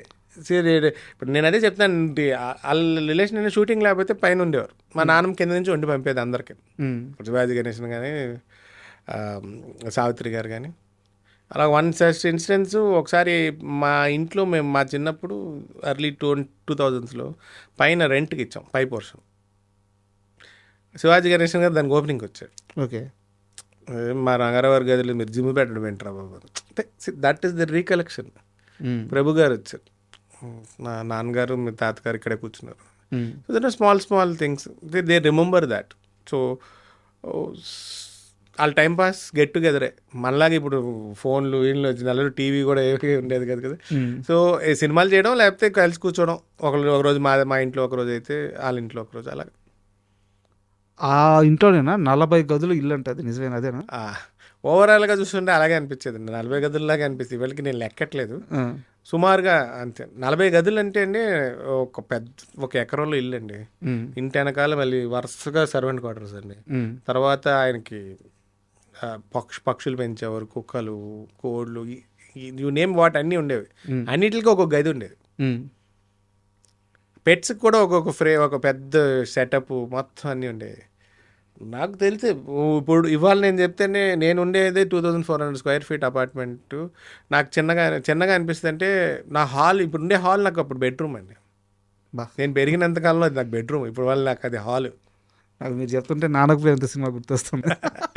అలాగే ఉండేది. Those days houses were very big అండి, కంప్లీట్. ఇప్పుడు you come to mini houses, metro style life style. కానీ నాకు ఇవాళకి ఆ ఫోబియా పోలేదండి. అంటే ఎక్కడ తీసుకున్నా పెద్ద ఇల్లే తీసుకుంటా. మా వాళ్ళు అడుగుతారు, ఏంట్రా ఈ మూల నుంచి ఆ మూలకి ఇల్లు కొంటావు? నాకు అది అలవాటు అయిపోయిందండి. నాకు చిన్నగా ఉంటే ఏదో కంజెస్టెడ్గా ఏదో ఇరికి చేసిన ఫీలింగ్ వస్తుంది. ఎప్పుడు ఇంట్లో ఒక 100 మందికి భోజనం చేసి పెట్టేవారంట, 40 గదుల ఇల్లు. ఇదంతా ఎందుకు అంత మెయింటైన్ చేసేవారు? ఎందుకు ఆయనకి ఇష్టం అలాగా? ఆయనకి ఫ్యామిలీ అంటే చాలా ఇష్టం అండి. ఎవరో ఒకరు ఉండేవారండి, వస్తే ఒక 6 నెలలు 6 నెలలు 6 నెలలు. అదే ఇటు మా తాతగారు సిస్టర్స్ ఫ్యామిలీ ఎవరు వచ్చినా ఒక 6 నెలలు, లేకపోతే 6 నెలలు, లేకపోతే ఎవరో ఒక సిస్టరో, ఇటు సిస్టరో, లేకపోతే అటు బ్రదరు, మా నాన్నమ్మల బ్రదర్స్, ఎవరో ఒకరు ఉండిపోయారు 1-2 years, లేకపోతే 6 months అక్కడ చదువుకునే వాళ్ళు. ఇది కాకుండా ఆయన డైరెక్షన్ కూడా చేసేవారు, ప్రొడక్షన్ కూడా చేసేవారు. కాబట్టి ఆ టీమ్స్, ఆ డిస్కషన్స్, రూమ్స్ అన్నీ ఉండేవి, కంప్లీట్గా ఉండేవి. అందరికీ ఇంతమందికి కూడా మా నాన్నమ్మ వండి పెట్టేది. ఇవాళంటే కుక్కుని పెడుతున్నారు కానీ ఆ రోజు మా నాన్నమ్మ ఇంట్లో పెద్ద అవుతున్న ఆడపిల్లలు, మా తాతగారి సిస్టర్స్, ఇలా ఎవరో ఒకరు ఉండేవారు. కాబట్టి వాళ్ళందరూ కలిసి వండి పెట్టేవారు. ఫ్యాన్స్ వస్తారు, మీరు మర్చిపోతున్నారు. ఇక్కడి నుంచి ఆ రోజులో బస్సులు వేసుకుని వెళ్ళి సావిత్రి గారు ఎస్వి రంగారావు వీధి అంతా ఒక టెంపుల్ లాగా ఉండేది కదా. సో వచ్చిన వాళ్ళు ఎవరికి భోజనం పెట్టకుండా పంపేవారు. ఎస్వి రంగారావు గారి గురించి సంబంధించిన 2 కాంట్రవర్షియల్ టాపిక్స్ నా దగ్గర ఉన్నాయి. అది మీరు కాంట్రవర్సీస్ అన్నారు, అది అవుదాం కదా, నేను చెప్తాను. అంటే అది బయట సర్క్యులేట్ అవుతుంది. బట్ ఆయన తరపున, ఆయన కుటుంబం తరపున ఎవరో ఒకరు వీటికి ఒక క్లారిటీ ఇవ్వాల్సిన అవసరం ఉంది, వీటికి ఒక ఫుల్ స్టాప్ పెట్టాల్సిన అవసరం ఉంది. ఏ విషయాన్నైనా మనం ఏదో ఒక టైంలో ఓపెన్గా మాట్లాడుకోకపోతే అదే నిజం అనుకునే సమస్య ఉంది. అవును. సో నేను ఆ 2 విషయాలని ఈరోజు మీ ముందు బయట పెడతాను. మీకు అభ్యంతరం లేకపోతే నాకు క్లారిటీ ఇవ్వండి. నాకు అభ్యంతరం ఏం లేదండి. నా వల్ల నాకు తెలిసిందైతే చెప్పగలను, తెలియదైతే I will give an answer. దాని ప్రకారం ఆన్సర్ ఉంటుంది. నాది ఫస్ట్ వచ్చేసి చాలా సీరియస్ క్వశ్చనే. తాతగారు చనిపోయిన రోజు ఇంట్లో గొడవపడి ఆయన బాత్రూంలోకి వెళ్ళి తాగి చనిపోయాడు. తాగి బయటకు వచ్చి బెడ్ మీద హార్ట్ స్ట్రోక్తో పడిపోయాడు. బట్ చనిపోయే ముందు బాగా తాగాడు, ఇంట్లో గొడవపడ్డాడు. అండ్ ఇంకో థింగ్ ఏంటంటే, నానమ్మ ఆయన చనిపోయిన తర్వాత ఆయన శవాన్ని చూడడానికి ఎవరిని లోపలికి రానివ్వలేదు. వాళ్ళ గురుస్వామి సంథింగ్ ఎవరు ఒక ఆయన ఉంటాడు, ఆయన వచ్చి చూస్తే తన భర్త బతకతాడని ఆమె నమ్మింది. ఇలా ఒక స్టోరీ అయితే వైరల్ అవుతూ ఉంది. అసలు నిజమేం జరిగింది? ఎస్విఆర్ గారు చనిపోయే రోజు ఏం జరిగింది? నాకు తెలిసి అండి మా నాన్న మాకు చెప్పిన వర్షన్ చెప్పగలను కానీ నేను కూడా రీసెంట్గా ఏదో ఒక ట్యాబ్లెట్లో చూశాను ఇది. నవ్వుకున్నా. ఓకే, మొగుడు పిల్లలు గొడవ పడడం కామన్ అండి, వాళ్ళకి జరుగుతుంది, తరతరాలుగా జరుగుతుంది. అసలు గొడవ పడ్డారో లేదో తెలియదు. You're asking about 74 where in 2025. మీకు తెలిసింది చెప్పండి. మా నాన్న చెప్పడం అయితే షూటింగ్ నుంచి వెళ్ళి వచ్చారు, తర్వాత జరిగిందనే చెప్పింది, అంతవరకే మాకు ఐడియా ఉంది. ఓకే, పోయాక గురూజీ విషయం కూడా నాకు ఈ మధ్య నేను కనుక్కుంటున్నా, అలాంటిది ఏదైనా జరిగిందా లేదా అనేది నాకు పెద్ద క్లారిటీ లేదండి. 50 years బ్యాక్ ఎవరో సడన్గా ఏదో చెప్పేస్తున్నారు కానీ దాన్ని కన్ఫర్మ్ చేసే వాళ్ళు కూడా లేరండి. ఆవిడ అట్లీస్ట్ 2000 ఒక 20 years బ్యాక్ వరకు, 24 years బ్యాక్ వరకు ఏనాడు మాకు ఈ టాపిక్ తెలియదు. ఓకే, సరే ఈ 50 ఏళ్ళలో ఈ న్యూస్ సర్క్యులేట్ ఎప్పటి నుంచి అవుతుందంటారు? హార్డీ సంవత్సరంన్నర నుంచి, ఒక 2 years నుంచి ఉంది. అంటే ఆ మనిషి చనిపోయి ఇప్పటికి 51 years అయింది. ఇదే నిజమైతే ఎప్పుడు వచ్చేది కదండి ఇదే న్యూస్ బయటకి? కరెక్ట్, అప్పుడు మీడియా ఉంది కదా. అప్పుడు మీడియా ఉంది. 51 years అయితే వెయిట్ అవుతుంది కదండి. 51 years అయితే ఆగదండి. ఒక నిజం, అది ఒక పెద్ద సెలబ్రిటీ, ఇది ఈ దేశానికే ఒక పెద్ద స్టార్, ఆయన ఫ్యామిలీలో జరిగే ఒక ఇన్సిడెంట్ లేదు. ఇప్పుడు ఏమైపోయిందంటే ఎక్కువ అయిపోయారండి. ఎవరో ఏదో చెప్తున్నారు, ఏదో తీసుకుంటున్నారు, ఏదో చెప్పేస్తున్నారు. అంత ఇప్పుడు మీరు చెప్పే అంత పెద్ద న్యూస్ అయితే ఈ 48 ఏళ్ళు దాక్కుందే, ఇప్పుడే ఎందుకు బయటకు వచ్చింది? సో నేను చాలామంది ఎందుకు రియాక్ట్ అవ్వ అంటారండి. వన్ పాయింట్ ఇస్ దట్ నాకు తెలీదు, ఆ జనరేషన్లో లేను, నాకు తెలిసి ఎవరు ఇప్పటిదాకా నాకు ఈ విషయాలు ఏది చెప్పలేదు. ఓకే, నాకు 2 మేనత్తలు ఉన్నారు, మా తాతగారు పెంచుకున్న మేనల్లుడు ఉన్నాడు, ఆయనే మమ్మల్ని పెంచాడు రివర్స్లో, ఉదయ్ గారని. ఎందుకంటే ఆయన 6 నెలల బాబు దగ్గర నుంచి తాతయ్య గారు చనిపోయే వరకు ఆయన సంఖలోనే ఉన్నాడు ఆయన.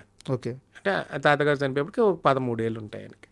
ఆయన ఇంటర్ను అదే గ్రాటిట్యూడ్తో పెళ్లి చేసుకోలేదు, మమ్మల్ని పెంచాడు, ఇవాళకి నా దగ్గర ఉంటాడు. మీ మేనమా మీకోసం పెళ్లి చేసుకోలేదు? ఆయన అంటే ఇండైరెక్ట్ మేనమా అంటే మా మదర్ సైడ్ కాదు, మా తాతగారికి సిస్టర్ కొడుకు, మళ్ళీ మా నాన్నమ్మకి తమ్ముడు కొడుకు.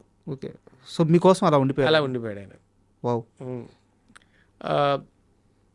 ఇప్పుడు is in 60s, early 60s, నా దగ్గరే ఉంటారు. ఏదైనా ఇలాంటి జరుగుంటే ఆయన చెప్పుంటాడుగా, ఆయన చనిపోయిన రోజున ఆయనే ఉన్నాడుగా.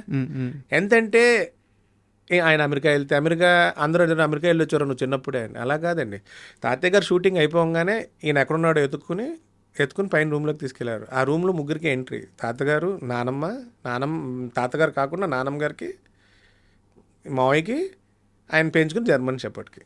రోజు పడుకునేది కూడా ఆయన, మా తాతగారు, మావయ్య, జర్మన్ షెపర్డ్. ఆ రూమ్లో ఆయన పిల్లలు ఎవరి పిల్లలండి? తాతగారు వాళ్ళందరికీ వాళ్ళ గదులు వాళ్ళ కింద ఉంటాయి కదా నానమ్మ దగ్గర, ఆడపిల్లలు నానమ్మ దగ్గర ఉండేవారు. అంతే. అండ్ ఇంకోటి కూడా విన్నాను, అంటే ఇది నిజమో కాదో తెలియదు, ఆయన సొంత కొడుకులు కూతుర్ల కంటే కూడా ఆ మేనల్లుడు అంటే అమితమైన ప్రేమ అంట. అంటే సొంత పిల్లల కన్నా ఎక్కువ ప్రేమని కాదండి, ఇప్పుడు చేతికి వచ్చిన కొడుకు చిన్న పిల్లవాడికి తేడా ఉంటుంది, ఎక్కువ అర్థం చేసుకోవాలి. సో మేనల్లుడు వాళ్ళు నాకు తెలిసి నాన్న అమ్మనే పిలుస్తాడు, వాళ్ళ మదర్ని ఫాదర్ని పిలవడు, వీళ్ళనే మా నాన్నమ్మని అమ్మనే అంటాడు ఆయన నేను ఉన్నంతకాలం. మా నాన్న అప్పటికే స్కూల్ అయిపోయింది, మా అత్తలు పెద్దోళ్ళు అయిపోయారు, వీళ్ళందరూ అయిపోయారండి. పెద్దోళ్ళు అయిపోయాక ఆయన వచ్చాడు వీళ్ళ లైఫ్లో. ఓకే, ఆయన ఫ్యామిలీలో అనుకోకుండా వాళ్ళ బ్రదర్కి హెల్త్ ప్రాబ్లం రావడం వల్ల చిన్న 6 నెలల బాబుని తీసుకుని వచ్చారు. నేనే చెప్తాను, అన్అఫీషియల్ కొడుకే అండి. ఓకే, మీరు ఫ్యామిలీ ఫోటో చూడండి, ఏ బుక్లోనే ఎస్వి రంగారావు గారిది ఆయన లేకుండా ఉండదు, ఆయన ఉంటాడు అందులో. అందుకని అలా సొంత అన్నదమ్ముల్లాగే పెరిగారు, బావమర్తులు అయినా అన్నదమ్ముల్లాగే పెరిగారు, అన్అఫీషియల్స్ అని.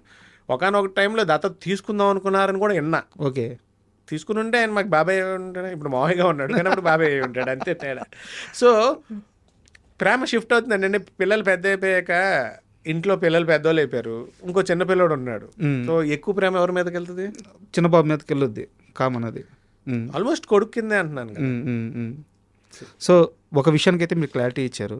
అండ్ సెకండ్ విషయం, ఇది కూడా కొంచెం సీరియస్ క్వశ్చన్. అంటే చాలామంది చెప్పేది ఏంటంటే ఎస్వి రంగారావు గారు ఎన్ని రోజులు తాగకూడదు అనుకుంటే అన్ని రోజులు తాగకుండా ఉండగలరు, బట్ ఒక్కసారి స్టార్ట్ చేస్తే ఆయనకి పూర్తిగా అది సరిపోయే వరకు ఆపరు అని చెప్పేసి కొంతమంది చెప్తారు. అండ్ ఇంకోటి వచ్చేసి ఒక థాట్ ఏదో ఉందంట ఆయనకి, అప్పట్లో 15 రోజులు అక్కడ ఉండేవారు, 15 రోజులు యాక్టింగ్ చేసేవారు, సెట్లో ఉండేవాళ్ళు అని చెప్పి చెప్తారు. ఇవన్నీ కాకుండా ఇంకోటి, ఎస్వి రంగారావు గారు తాగుడికి బాగా అలవాటు పడ్డారని కొంతమంది చెప్తారు. నిజానికి తాగుడికి అలవాటు పడ్డ వ్యక్తి డెలివరీ చేసే సినిమాలు కాదు అవి. తాగుడికి అలవాటు పడ్డ వ్యక్తి నటించే నటన కాదు అది. తాగుడికి అలవాటు పడ్డ వ్యక్తి క్రియేట్ చేసే హిస్టరీ కాదు అది. బట్ ఎందుకు ఆయన మీద ఈ రకమైన పుకార్లు? మీకు ఒక క్లారిటీ ఇవ్వాలని. నేను క్లారిటీ ఇవ్వాలంటే అండి, ఇంతమంది ఇన్ని మాట్లాడుతున్నారు కదా, మీరే చెప్పారు ఆయన చేసిన హిస్టరీ, క్రియేట్ చేసిన హిస్టరీ, యాక్ట్ చేసిన యాక్టింగ్. మనం ఎన్ని తరాలైనా is the dictionary of acting. అంతే, correct word, dictionary of acting. ఎంతమంది స్టార్స్ ఉన్నాయండి, ఈజ్ ఓన్లీ స్టార్. కాబట్టి మీ జనాలు ఇచ్చిన బిరుదులే ఆయన బిరుదులు అనుకున్నాడు. చాలామంది ఇవాళకి అడుగుతారు పద్మశ్రీ కానీ పద్మభూషణ్ కానీ ఏది మీరు ఎందుకు ట్రై చేయరని. ఆయన ఉండగానే ఆయన నాకు ప్రజలు ఇచ్చే బిరుదులు, ప్రజలు పిలిచి నాకు మీద చూపించే ప్రేమే నాకు బిరుదులు, వస్తే తీసుకుంటాం కానీ మనం దాని వెంట పడకూడదని. ఇంత క్రియేట్ చేసే మనిషి మీరు బానిస అవుతాడు అనుకుంటారు మందుకి. అదే నా డౌట్. ఏం చేయదు. నాకు తెలిసిన వరకు అంటే నా అండర్స్టాండింగ్ ప్రకారం తర్వాత మా ఫాదర్ని చూశాక కూడా ఆ రోజుల్లో లీజర్ టైంకి వేరే పని లేదండి. ఇవాళ మీకు చాలా వచ్చేసినాయి, ఎక్స్ప్లోర్ చేయడానికి చాలా ఉంది. ఆ రోజుల్లో ఏముందండి, ఆల్రెడీ సినిమా ఫ్యామిలీ, సినిమాలు చూడాలి, లేకపోతే అదర్ హ్యాబిట్స్ అలవాటు అవుతాయి. ఆ రోజులో అందరూ కలిసి కూర్చునేవారు, గెట్ టుగెదరు. కూర్చున్నప్పుడు 2 పెగ్గులు వేయడం అది కామన్. అలాగే నేను చూసింది, మా ఫాదర్ని చూసిన వీళ్ళకి అదే చెప్తాను, ఒక పని పట్టుకుంటే అది అవగొట్టాలనుకుంటారు. ఇంకా అందులో కూడా అంతే అనుకోవాలి. కానీ చూపి నేమ్లీ ఫ్యాక్ట్ నేను కూడా అది బిలీవ్ చేయట్లేదండి. ఓకే, మేబీ డైలీ తాగేవారేమో. The pressure of delivering so many hits and acting in so many things is also పెద్దదండి. దాంతోపాటు ఆయన ఖాళీగా ఉండేవారు కాదు. ఏమంటే ఈజ్ పెద్ద లైబ్రరీ ఉండేదండి, చదువుతానే ఉండేవారండి. తాగితే ఎవరు ఎలా చదవగలరండి? అంత తాగి ఉంటే ఆయనకి ఒక లైబ్రరీ, ఒక టీమ్ ఆఫ్ డైరెక్షన్, ఒక టీమ్ ఆఫ్ ప్రొడక్షన్, ఇవన్నీ ఎలా మెయింటైన్ చేశారు? తోట ఉండేదండి, తోటకి సండే ఫ్యామిలీ మొత్తం తీసుకెళ్ళి కూర్చునేవారంట. ఓకే, కుర్చీ వేసుకునేవారు. ఎందుకంటే మేనకోళ్ళు, మేనళ్ళు, కూతురు, కొడుకు, సిస్టర్స్, బ్రదర్స్, బామ్మర్లు ఇంతమంది ఉండేవారు. అందులో సండే అవుటింగ్ 15 రోజులు వెళ్ళిపోయి అక్కడ కూర్చుంటే ఇక్కడ కుటుంబం ఎవరు చూసుకుంటారు? షూటింగ్లు ఎక్కడ చేస్తారు? మనిషి లేనప్పుడు మనిషి గురించి మాట్లాడే గొప్పలతో పాటు టీఆర్పీ రేటింగ్స్ కోసం చేసేవాళ్ళు ఎక్కువైపోయారు వాళ్ళ. నిజంగా ఒక మనిషి నేను చూశాను, నేను ఉన్నానంటే నేనేం డిఫెండ్ చేయలేనండి. అలాంటి వాళ్ళు అలాగ నేను వినలేను. నాకే 40 ఏళ్ళు వచ్చింది. సరే ఒక 10 ఏళ్ళు తీసేయండి, 30 ఏళ్ళ నుంచి నేను ఏదో చెప్తారు కొంతమంది, ఇంకా చెప్తారు. సార్ ఆయన అభిమానం అంటే మా ఇంట్లో ఆయన కోసం అని ఏది దాచుకోలేదు. మా ఫ్యామిలీ కూడా, మా నాన్నమ్మ కానీ అభిమానం వచ్చి సార్ ఆయన వాడిన కిరీటం నాకు కావాలని ఒక మేకప్ మ్యాన్ అడిగితే తీసి ఇచ్చేసారు ఆ గదా కిరీటం. అదేంటి తర్వాత నా కుటుంబానికి, మా నాన్నమ్మ కూడా నా పిల్లలకి, నా మనవలకి, లేకపోతే అది ఇట్స్ ఐకానిక్ థింగ్ కదా, రేపు పొద్దున మనకి ఇంపార్టెంట్ ఇది కదా అనేది కూడా ఎప్పుడు చూడలే. కమర్షియల్గా కూడా ఎప్పుడు చూడలేవట్లేదు, అసలు ఎప్పుడూ చూడలేదండి. ఇప్పుడు ఎవరు వచ్చినా మా నాన్నమ్మ కూడా ఇంటికి రావడమే వాళ్ళ ఇష్టం, వెళ్ళడం ఆవిడిష్టం. ఇప్పుడు గయ్యాలి, గొడవలు గిడవలు ఎందుకు బంధువులు వస్తే రావడం వాళ్ళ ఇష్టం, వెళ్ళేది ఆవిడిష్టం. పంపదు, భోజనం పెడతానే ఉంటుంది, తినండి, ప్రేమ చూపిస్తానే ఉంటుంది. ఇందులో ఈయన ఎందుకు 15 రోజులు మరి తోటలో ఉండాలి? అంతే కదా. I'm answering your questions. ఇంత ఫ్యామిలీ ఉంది, ఇంతమంది బంధువులు ఉంటారు, ఎప్పుడు ఇంట్లో అభిమానులు ఉంటారు, టీం ఉంటుంది. ఏమంటే తాగుతారండి, ఇవాళకి తాగని ఒక ఆర్టిస్ట్ని చూపించండి, లేకపోతే డెడికేషన్ లేని ఒక ఆర్టిస్ట్ని చూపిస్తారండి. డెడికేషన్ లేని ఒక ఆర్టిస్ట్ని చూపిస్తారు, తాగని ఒక ఆర్టిస్ట్ని చూపించలేరు. రెండోది, ఆ రోజు ఎక్స్పోజర్లో ఆయన ఎప్పుడు తాగి ఉంటాడు. ఏమో ఆయన మీద కోపం ఉన్నవాళ్ళు అనొచ్చుగా, కాంపిటేటర్ స్ప్రెడ్ చేసి ఉండొచ్చుగా. హ్యాబిట్ లేదు అని నేను అన్నాను. సిగరెట్ స్మోకింగ్ ఎక్కువ చేస్తారన్నారు. అంటే ఈ బ్రాండ్ అంబాసిడర్ బ్రక్రీ బ్రాండ్ ఆ రోజుల్లో అవును. ఎవరికండి బ్రాండ్ అంబాసిడర్? ఫారిన్ బ్రాండ్ అది అప్పుడు, బర్క్లీ. దానికి బ్రాండ్ అంబాసిడర్, ఆయన ఫోటో వేసుకున్నాడు, సిగరెట్లు అమ్ముకునేవారు. అలాగే దేరారండి. ఇప్పుడు మీరు చెప్పే హైట్స్లో అప్పుల్లో చైనా ప్రెసిడెంట్ వచ్చి ఎతుక్కుని చెన్నై వెళ్ళి ఇండియా విజిట్లో ఆయన షూటింగ్లో ఉంటే వెళ్ళి షూటింగ్లోనే కలుస్తారని వెళ్ళి కలిసాడు. సో ఎప్పుడు తాగిసున్నాడు మరి? అప్పుడు అంత పెద్ద మనిషి వచ్చేప్పుడు కూడా ఉన్నాడా చెప్పండి.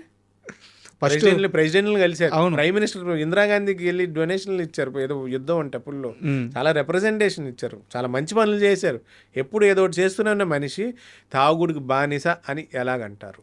My first question to the writers and bloggers, తెలిసి తెలియకుండా నేను మొన్న ఎప్పుడో ఒక ఆర్టికల్లో చదివేదో విన్నా, ఆడు చూపిస్తున్నాడు, ఇదిగో ఈ రోడ్డు మీద ఇక్కడ పడిపోయి, అంత పెద్ద స్టార్ రోడ్డు మీద పడిపోయి ఉంటే ఎన్ని ఆర్టికల్స్ ఉంటాయి, ఎన్ని పేపర్ కట్టింగ్స్ ఉంటాయి, వేర్ ఇస్ ది ఎవిడెన్స్, ఇక్కడ తాగి పడిపోయాడు అని రాసి చెప్తున్నాడు. మీకు చెప్తున్నాను, ఇలాంటి బ్రాడ్కాస్ట్లు, కొన్ని బ్రాడ్కాస్ట్లు to get the TRP ratings వాళ్ళు అనేస్తున్నారు. అతను వయసు చూస్తే ఇంత, మా గురుగారు చెప్పారంటాడు మళ్ళీ క్లారిటీ దానికి. So there is no concrete evidence. వీడికి తెలీదు, నా గురుగారు చూపించారు ఈ స్థానంలో ఇక్కడే తాగి పడిపోయారు, లేకపోతే ఇక్కడే తాగి ఉంటే మేము తీసుకెళ్ళామని. అంత పెద్ద ఆయన ముందు మైక్ గురించి మైక్ ముందుకు చెప్పేస్తారు. వాళ్ళకి పోయేదే ఉందండి. వర్కౌట్ అయింది అనుకోండి, వీడియోస్కి 100 లైక్లు వస్తాయి. సార్ యాక్చువల్గా ఈ 2 క్వశ్చన్స్ అడగడానికి కారణం కూడా ఇదే సార్. ఇప్పుడు మాలాంటి అభిమానులు ఉన్నాం సార్, అంటే మాలాంటి వాళ్ళం, లేకుంటే మా సీనియర్ జర్నలిస్ట్లో మాకందరికీ కూడా ఎస్వి రంగారావు గారు అంటే ఒక రకమైన భక్తి, అభిమానం, గౌరవం అన్నీ ఉంటాయి. నేను చెప్పేది సిన్సియర్ జర్నలిస్ట్ గురించి. ఈ టీఆర్పీ కోసం వాటి కోసం చిల్లర పనులు చేసే వాళ్ళ గురించి కాదు. ఇప్పుడు మాకు అభిమానం ఉంటుంది, కానీ మేము ఎంత చెప్పినా సరే అది కూడా ఇంకో వీడియో అవ్వద్ది అంతే. అది కూడా వాళ్ళు చేసినట్టే ఇంకో పాజిటివ్ వీడియో అవుద్ది. ఆయన రక్త సంబంధికులు చెప్తే మాత్రమే వీటికి పుల్ స్టాప్ పడుద్ది. అందుకే మిమ్మల్ని నేను ఈ 2 క్వశ్చన్స్. మీరు పుల్ స్టాప్ పడుతుంది అనుకుంటున్నారండి, నేనైతే అది కూడా అనుకోవట్లే. ఎందుకంటే కొంతమంది వాగుతానే ఉంటారు, మనం ఏం చేయలేం. దట్ నెవర్ ఎండ్స్ అండి. ఇప్పుడు కాంక్రీట్ ఎవిడెన్స్ అని అనుకోండి, వాళ్ళు తీసుకొచ్చి రిలీజ్. ఏమండి, నాకు పరిచయం ఒక మేనేజర్ ఉండేవారండి, వన్ ఆయన చనిపోయారు. ఆయనకి మాకు, నా చిన్నప్పుడు ఆయన, నేను మా ఇంట్లో మా మాయిల్ని కలవడానికి వచ్చి చూసేవాడిని. తర్వాత నేను సినిమా చేసినప్పుడు ఆయన తీసుకొచ్చి ప్రొడక్షన్ మేనేజర్ నా సినిమాకి.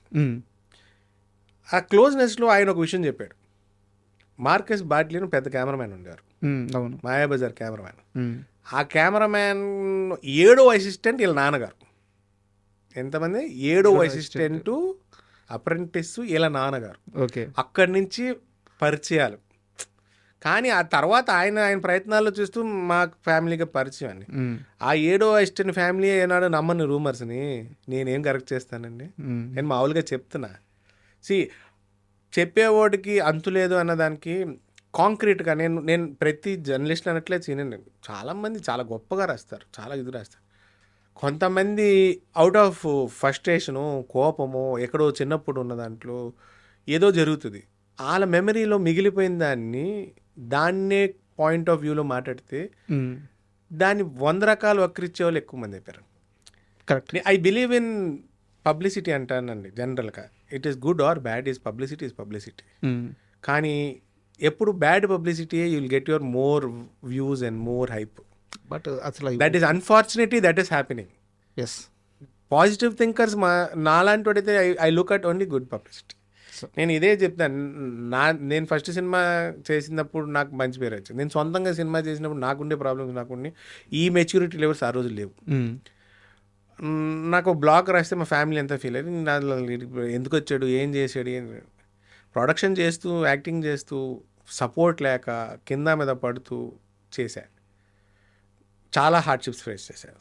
చివరికి టైటిల్ ఇష్యూ వస్తే కూడా నేను మళ్ళీ దాసరి గారితో ఫోన్ కొట్టించుకుంటే కానీ నాకు టైటిల్ క్లియరెన్స్ ఇవ్వలే. ఇన్ని హార్డ్షిప్ చేస్తూ, ఇన్ని పడుతూ, ఒక రికగ్నిషన్ కోసం మనం ఇన్ని పాటలు పడుతుంటే ఆల్రెడీ ఒక స్టార్ని, ఆయన ఇమేజ్ని డ్యామేజ్ చేయడానికి చాలామంది ఉన్నారు. కానీ ఆ డ్యామేజ్ ఎంతమంది ఎన్ని వాక్కున్నా కాపాడుకునే అభిమానం ఆయన సంపాదించుకున్నాడు.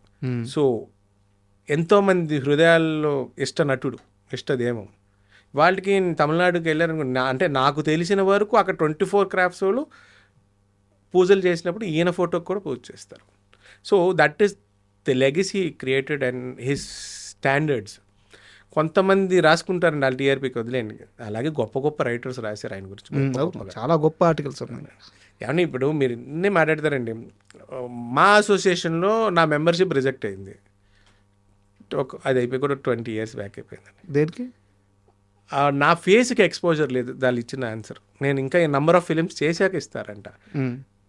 నేను వదిలేసా, ఫైట్ చేయలే. మరి ముందు ఎలా ఇచ్చారు? ఎవరికి ఎంత ఇప్పుడు 900 మంది ఉన్నారంట.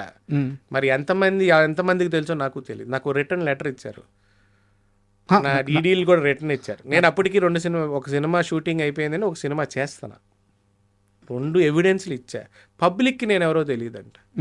నేను తెలియక్కర్లేదండి. నాకు ఒక బ్రాండ్ అనుకోకుండా దేవుడు ఇచ్చిన వరం ఉంటుంది సార్. అవును. ఆయన దృష్టిలో ఆలోచించి పెట్టుకునేనైనా మెంబర్షిప్. ఆయన ఇంకోటి అడుగుతాను ప్రాక్టికల్గా, వాట్ ఈస్ మా movie artist association? Movie artist association either you నువ్వు ఒక సినిమా చేస్తే you're movie artist. Final release అయిందా, రిలీజ్ అవ్వలేదా, సరే జూనియర్ ఆర్టిస్ట్ కాదు, ఆర్టిస్టా కాదా వెరిఫై చేసుకుంటే చాలు అనేది నా పాయింట్ ఆఫ్ వ్యూ. పబ్లిక్లో రికగ్నిషన్ లేదు. నేను ఇప్పుడు మెంబర్స్ లిస్ట్ తెప్పించుకోండి, ఎంతమంది పబ్లిక్ ఇస్తే ఒపీనియన్ తీసుకోండి. Correct question. మరి నాకే అయితే నేను లైట్ తీసుకున్నా. అలా అనుకుంటే వాళ్ళు నేను ప్రొడ్యూసర్గా లైఫ్ మెంబర్. నేను ప్రొడ్యూసర్గా ఒక సినిమా చేశా, రిలీజ్ చేసా, అన్నీ అయిపోయినాయి. హిట్ ఆఫ్ ఫ్లాప్ అనవసరం. ప్రొడ్యూసర్గా నేను లైఫ్ మెంబర్నా కాదా? అవును. నేను పలానా ఇవాళ నిన్న ఫెడరేషన్ నేను లేను, ఊర్లో లేను, అనుకోకుండా రాలేకపోయాను. అంతకుముందు మూవీ ప్రొడ్యూసర్ కౌన్సిల్ ఎలక్షన్కి వచ్చి ఓటేసాను. ఓకే. కుదిరినప్పుడల్లా ఆ సెగ్మెంట్లో ఏదైనా పని ఉంటే వచ్చి చేసేది. వాళ్ళ సెట్ ఆఫ్ రూల్స్ ఉన్నాయి. ఒక సినిమా పూర్తి చేసి రిలీజ్ అవ్వాలి. నా ఫస్ట్ సినిమా రిలీజ్ అయిన సినిమా జేబోలో తెలంగాణ. అవును. తర్వాత మిస్టర్ సెవెన్ నా సొంత సినిమా. తర్వాత బన్నీ అని చేరి కాదు,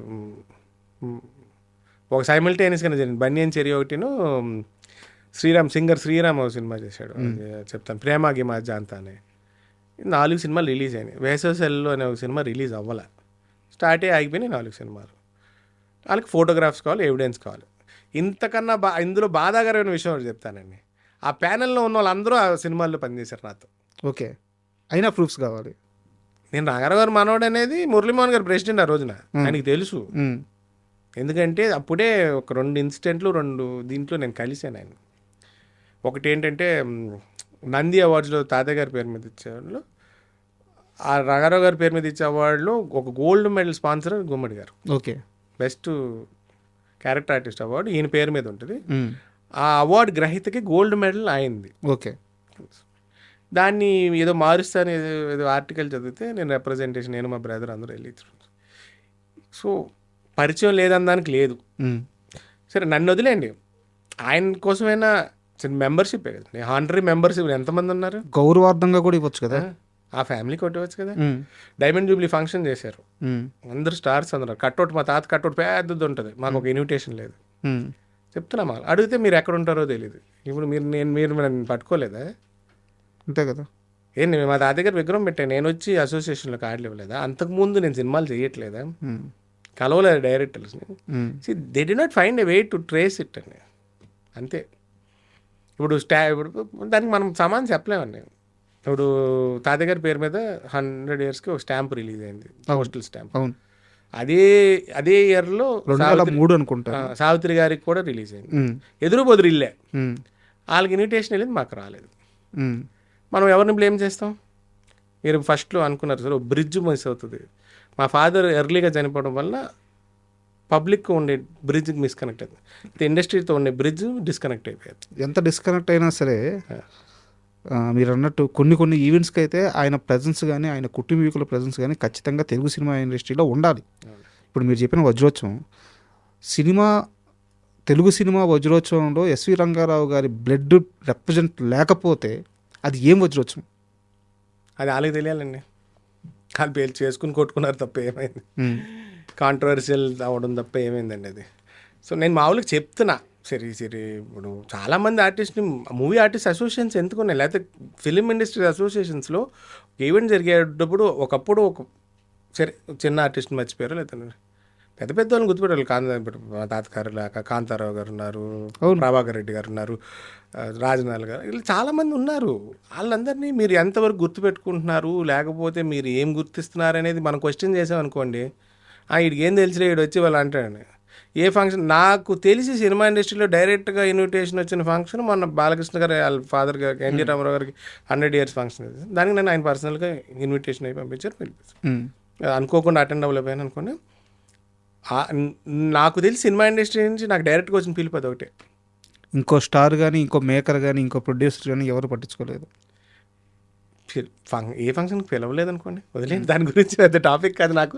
నేను దాన్ని పెద్ద పట్టించుకోనండి. ఇప్పుడు అది ఇట్ డిపెండ్స్ అండి, ఇట్ ఈస్ దేర్, వాళ్ళకు ఉండాలి, మనం చేసేది ఏముంటుందండి. ఇప్పుడు రామానాయుడు గారు ఉండేవారు, నేను సినిమా తీసాను, సురేష్ బాబు గారు సినిమా చూసుకున్నారు, సినిమా రిలీజ్ చేశారు, దే సపోర్ట్ దేర్. వాళ్ళ స్టూడియోస్ వాడాము, అన్నపూర్ణ వాడాము.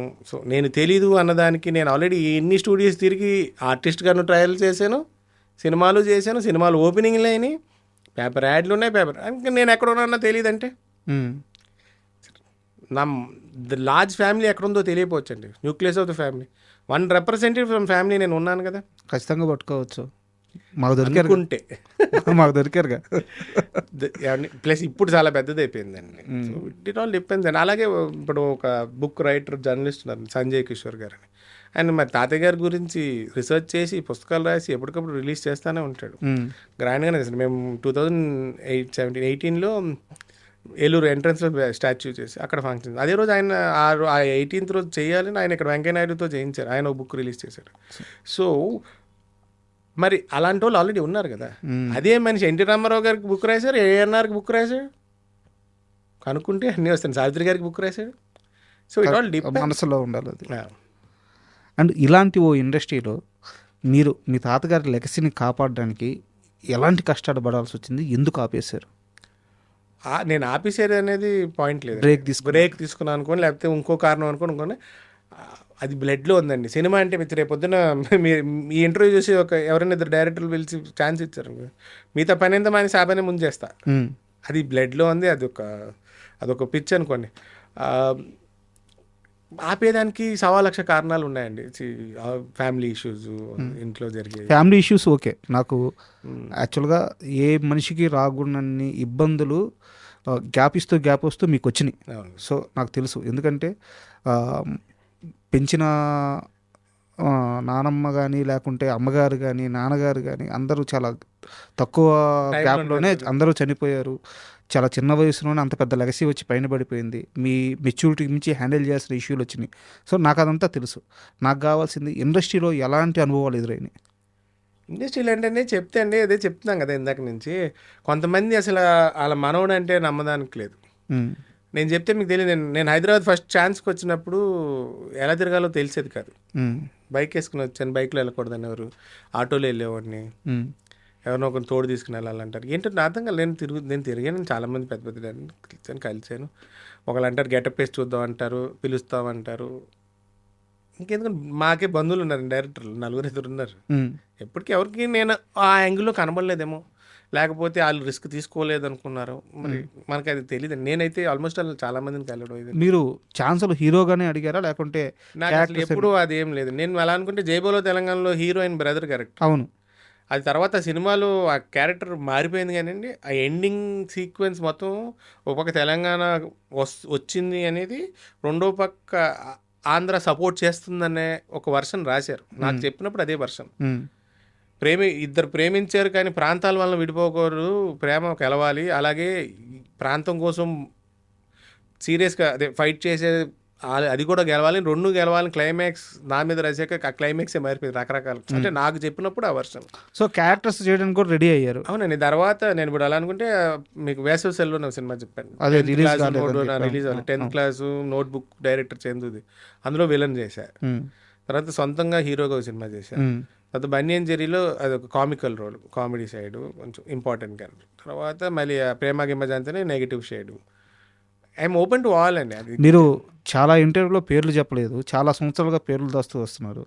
ఎస్వి రంగారావు గారి మనవడు ఎస్వి రంగారావుని అవమానించిన వాళ్ళందరూ కూడా పెద్ద డైరెక్టర్సే కదా. అవును, ఇవాళ ఇండస్ట్రీలో పెద్ద డైరెక్టర్. ఎందుకు మీరు పేర్లు అయితే కొంచెం ఫేడ్ అవుట్ అయిపోయి ఉండొచ్చు. ఎందుకండి ఏమంటే ఇప్పుడు దేర్ ఒపీనియన్ ఇస్ దట్.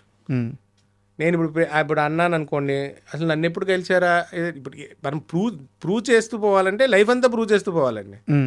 ఇప్పుడు నేను చెప్పాను కదా, వాళ్ళు గుర్తొస్తే వాళ్ళు ఫీల్ అవుతారు అక్కడ. నేను పేరు చెప్పి లేకపోతే కాంట్రవర్సీ క్రియేట్ చేయడానికి ఇది ఒక ఇంకో టీఆర్పీ రేటింగ్ కావాల్సిన ఒక జర్నలిస్ట్కి ఒక ఇష్యూ తప్ప ప్రూవ్ చేయడానికి పాయింట్ లేదు. అందులో ఒక డైరెక్టర్ ఫ్లాపుల్లో ఉన్నాడు, ఒక డైరెక్టర్ ఏమో ఈ సినిమా తీస్తాడో లేదో తెలియదు. ఇలాగ ఇట్ ఈస్ వేరియస్ పాయింట్స్ ఉన్నాయండి. మెచ్యూర్డ్గా నేను ఇప్పుడు చెప్పింది సరే, ఇంతకుముందు ఇంపల్సివ్ చిన్న అయితే చెప్పేవాడు, అదే ఇంపల్సివ్ ఎస్వి రంగారావు అయితే చెప్పేవాడు. ఇప్పుడు I want to be more matured and more ఇప్పుడు ఆ రోజుల్లో కనబడలేదేమో. ఓకే నేను ఇప్పుడు అలాగే ఒక that film also did not materialise అండి. పెద్ద బ్యానర్, ఇవాళకి పెద్ద బ్యానరు, వాళ్ళ అబ్బాయి హీరో, వాళ్ళ అబ్బాయి డైరెక్టరు. పేర్లు నేను అది ఇక్కడ చెప్పను, అంటే నాకు పాజిటివ్గా జరిగింది ఒకటి నేను చెప్పట్లే. పిలిచారు, ఒక మేనేజర్ ద్వారా వెళ్ళాం కలిసి. ఆయన చూసి చాలా లేతగా ఉన్నావు అమ్మా, నేను ఎలా నెగిటివ్ క్యారెక్టర్ పెట్టుకోవాలి అన్నాడు. అతనే హీరో, అతనే డైరెక్టర్, అతనే ప్రొడ్యూసరు. అలా కాదండి, మీరు నన్ను రెగ్యులర్గా చూశారు, మీ క్యారెక్టర్ ఏంటో చెప్పండి, రేపు ఒక ఫోటోషూట్ పెట్టుకుందాం, నేను కూడా నేను ప్రిపేర్ అవుతా. మీ క్యారెక్టర్లో నన్ను మీరు చూడాలంటే మీరు నాకు క్యారెక్టర్ చెప్పండి, ఇన్పుట్స్ ఇవ్వండి. మీరు కూడా మీకు ఎలా కావాలనుకున్నది మీరు ఒక మేకప్ టెస్ట్ రెడీ చేసుకోండి, నేను కూడా దానికి ఏమేమి చేసుకోవాలో నేను ప్రిపేర్ చేస్తాను. 1 day టైం అండి. నెక్స్ట్ డే మార్నింగ్ ఇవాళ మార్నింగ్ నెక్స్ట్ డే మార్నింగ్ అని ఆయన కొన్ని వాళ్ళ మేకప్ మ్యాన్ వాళ్ళ అరేంజ్మెంట్స్ వాళ్ళు చేసుకున్నారు. నా ఇన్పుట్స్ నాకున్న నాలెడ్జ్తో నేను ఆ క్యారెక్టర్కి సంబంధించి కొన్ని నేను వెళ్ళడం, షాప్ చేయడం పెట్టుకున్నాను. వాళ్ళు ఒక టెస్ట్ అనుకున్నారు. ఆ టెస్ట్లో వాళ్ళది నాది కలిపి ఒక గెటప్ సెట్ చేసుకున్నాం. 5 ఫోటోగ్రాఫ్ రాగానే సూపరం బాబు, నాకు ఇదే కావాలి, డైరెక్ట్ నువ్వు అలాగే ఉన్నావు అన్నాడు. నిన్నేమన్నారు? లుక్ మరీ లేతగా ఉన్నావు అన్నారు. నెక్స్ట్ డే ఏమన్నారు? సెట్ అయ్యన్నారు. అలాగా people have to see me in different styles and different thing. Plus నేను ఒకేసారి ఒకేలాగా ఉన్నాను, నేను కూడా మారుతూనే ఉంటాను గెటప్లు. అది రావాలండి, ఆ రోజు వస్తుందండి. ఆ రోజు వచ్చిన రోజున మన టైం అనుకుంది. సరే ఒకటి చెప్పండి, ఫైనాన్షియల్గా ఎలా ఉన్నారు ఇప్పుడు మీరు? మేము వెల్ సెటిల్. మా తాతగారు ఇచ్చింది ఉంది, కింద మీద పడుతున్నాము ప్రస్తుతానికి. ఐ హ్యావ్ నో రిగ్రెట్స్ అండి. కొన్ని ప్రయత్నాలు చేసాం, విఫలం చెందాం, అక్కడితో ఆగిపోకూడదండి జీవితం. నా దృష్టిలో we have to fight it out. Financial అంటే when you are happy and healthy, that's your first financial thing. Money is never the second thing. సంపాదిస్తారు, పోగొడతాం. తాతలు ఇచ్చిన ఆస్తి ఉంది, నేను సంపాదించింది ఉంది, అది పోయింది, ఇది పోయింది, మళ్ళీ సంపాదిస్తా, మళ్ళీ కష్టపడతా, అది మళ్ళీ ఇంటికి వస్తుంది. అంటే ఈ క్వశ్చన్ ఎందుకు అడిగానంటే, నాకు తెలిసి ఇప్పుడు దాకా మనం మాట్లాడుకున్న లెక్క ప్రకారమైన నేను ఇంటర్వ్యూ కోసం ప్రిపేర్ అయిన దాన్ని బట్టి చూస్తే, ఆ రోజున ఎస్వి రంగారావు గారు సంపాదించిన ఆస్తి ఈ రోజుకి లెక్కేస్తే 2500 కోట్లు ఖచ్చితంగా ఉంది. మీరు చెప్పిన ఒక్క చెన్నై అక్కడే 1000 కోట్లు ఉంది. అంటే ఇట్ ఆల్ డిపెండ్స్ అండి. సరే, 2000 కోట్లు ఈజీగా ఉంది. ప్రైమ్ ప్రాపర్టీస్ కొన్నారు. సో ఈ రోజు ఆ కుటుంబం దగ్గర ఈ ఆస్తులు ఎంత నిలబడ్డాయి? దానికి ఆన్సర్ ఉండదండి, ఎవరు వాటాలు వాళ్ళకి వెళ్ళినాయి కదా. సో దానికి నేను చెప్పలేం, ఎందుకంటే ఎవరు ఆస్తి ఎలా మల్టిప్లై అయింది, అదే ఆస్తి ఉంచుకున్నారా, అమ్మేసి వేరే కొనుక్కున్నారా. నాది నాకుంది, మా అన్నకి అనేది, మా సిస్టర్కి, అలా మా మేనత్తలకు ఉన్నాయి. సో ఇప్పుడు ఒక ఆస్తి ప్రాబ్లంలో ఒక ఆస్తి ఉంది. అలాగా ఎవరు అందరూ ఫైనాన్షియలీ వెల్ సెటిల్డ్ అండి. No problem. నా ప్రాబ్లం అయితే ఎవరికి లేదండి.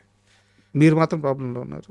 నేను ప్రాబ్లం అని చెప్పను. నేనేం చెప్పానని, ఏమని డబ్బు ఉంది కదా ఇంట్లో కూర్చుంటే పని అవుతుందండి. ఏదో ప్రయత్నిస్తూ ఉంటాం, పోతాయి వస్తాయి. That is part and parcel of life. నేను ప్రాబ్లం ఏం లేదు. I'm also well of. నాకు కంఫర్టబుల్ ఒక ఇల్లు ఉంది, I have my cars, bikes, నేను కొన్న ఒక తోట ఉంది. ది సర్కిల్ ఆఫ్ లైఫ్లో ఆస్తి ఉంటుంది, పోతుంది, వస్తుంది, ఉంటుంది, పోతుంది, కొంటాం అమ్ముతాం, సంపాదిస్తాం, పోతుంది. This all circle of life అండి. ఓకే. సో ఆ సర్కిల్లో నేను హ్యాపీగా ఉన్నాను. I'm well settled. నాకు ఉండాల్సినవి ఉన్నాయి. I'm happy on that. First of all మెంటల్గా చాలా ధైర్యంగా ఉన్నారు, చాలా మెచ్యూర్గా ఉన్నారు. థ్యాంక్స్ అండి. ఇట్ ఆల్ కమ్స్ ఇన్ దెబ్బలు తగిలి నేర్చుకుంటారంటారు. అలాగా నా లైఫ్ గ్రాఫ్ పైకి కిందకి ఉన్నాయి.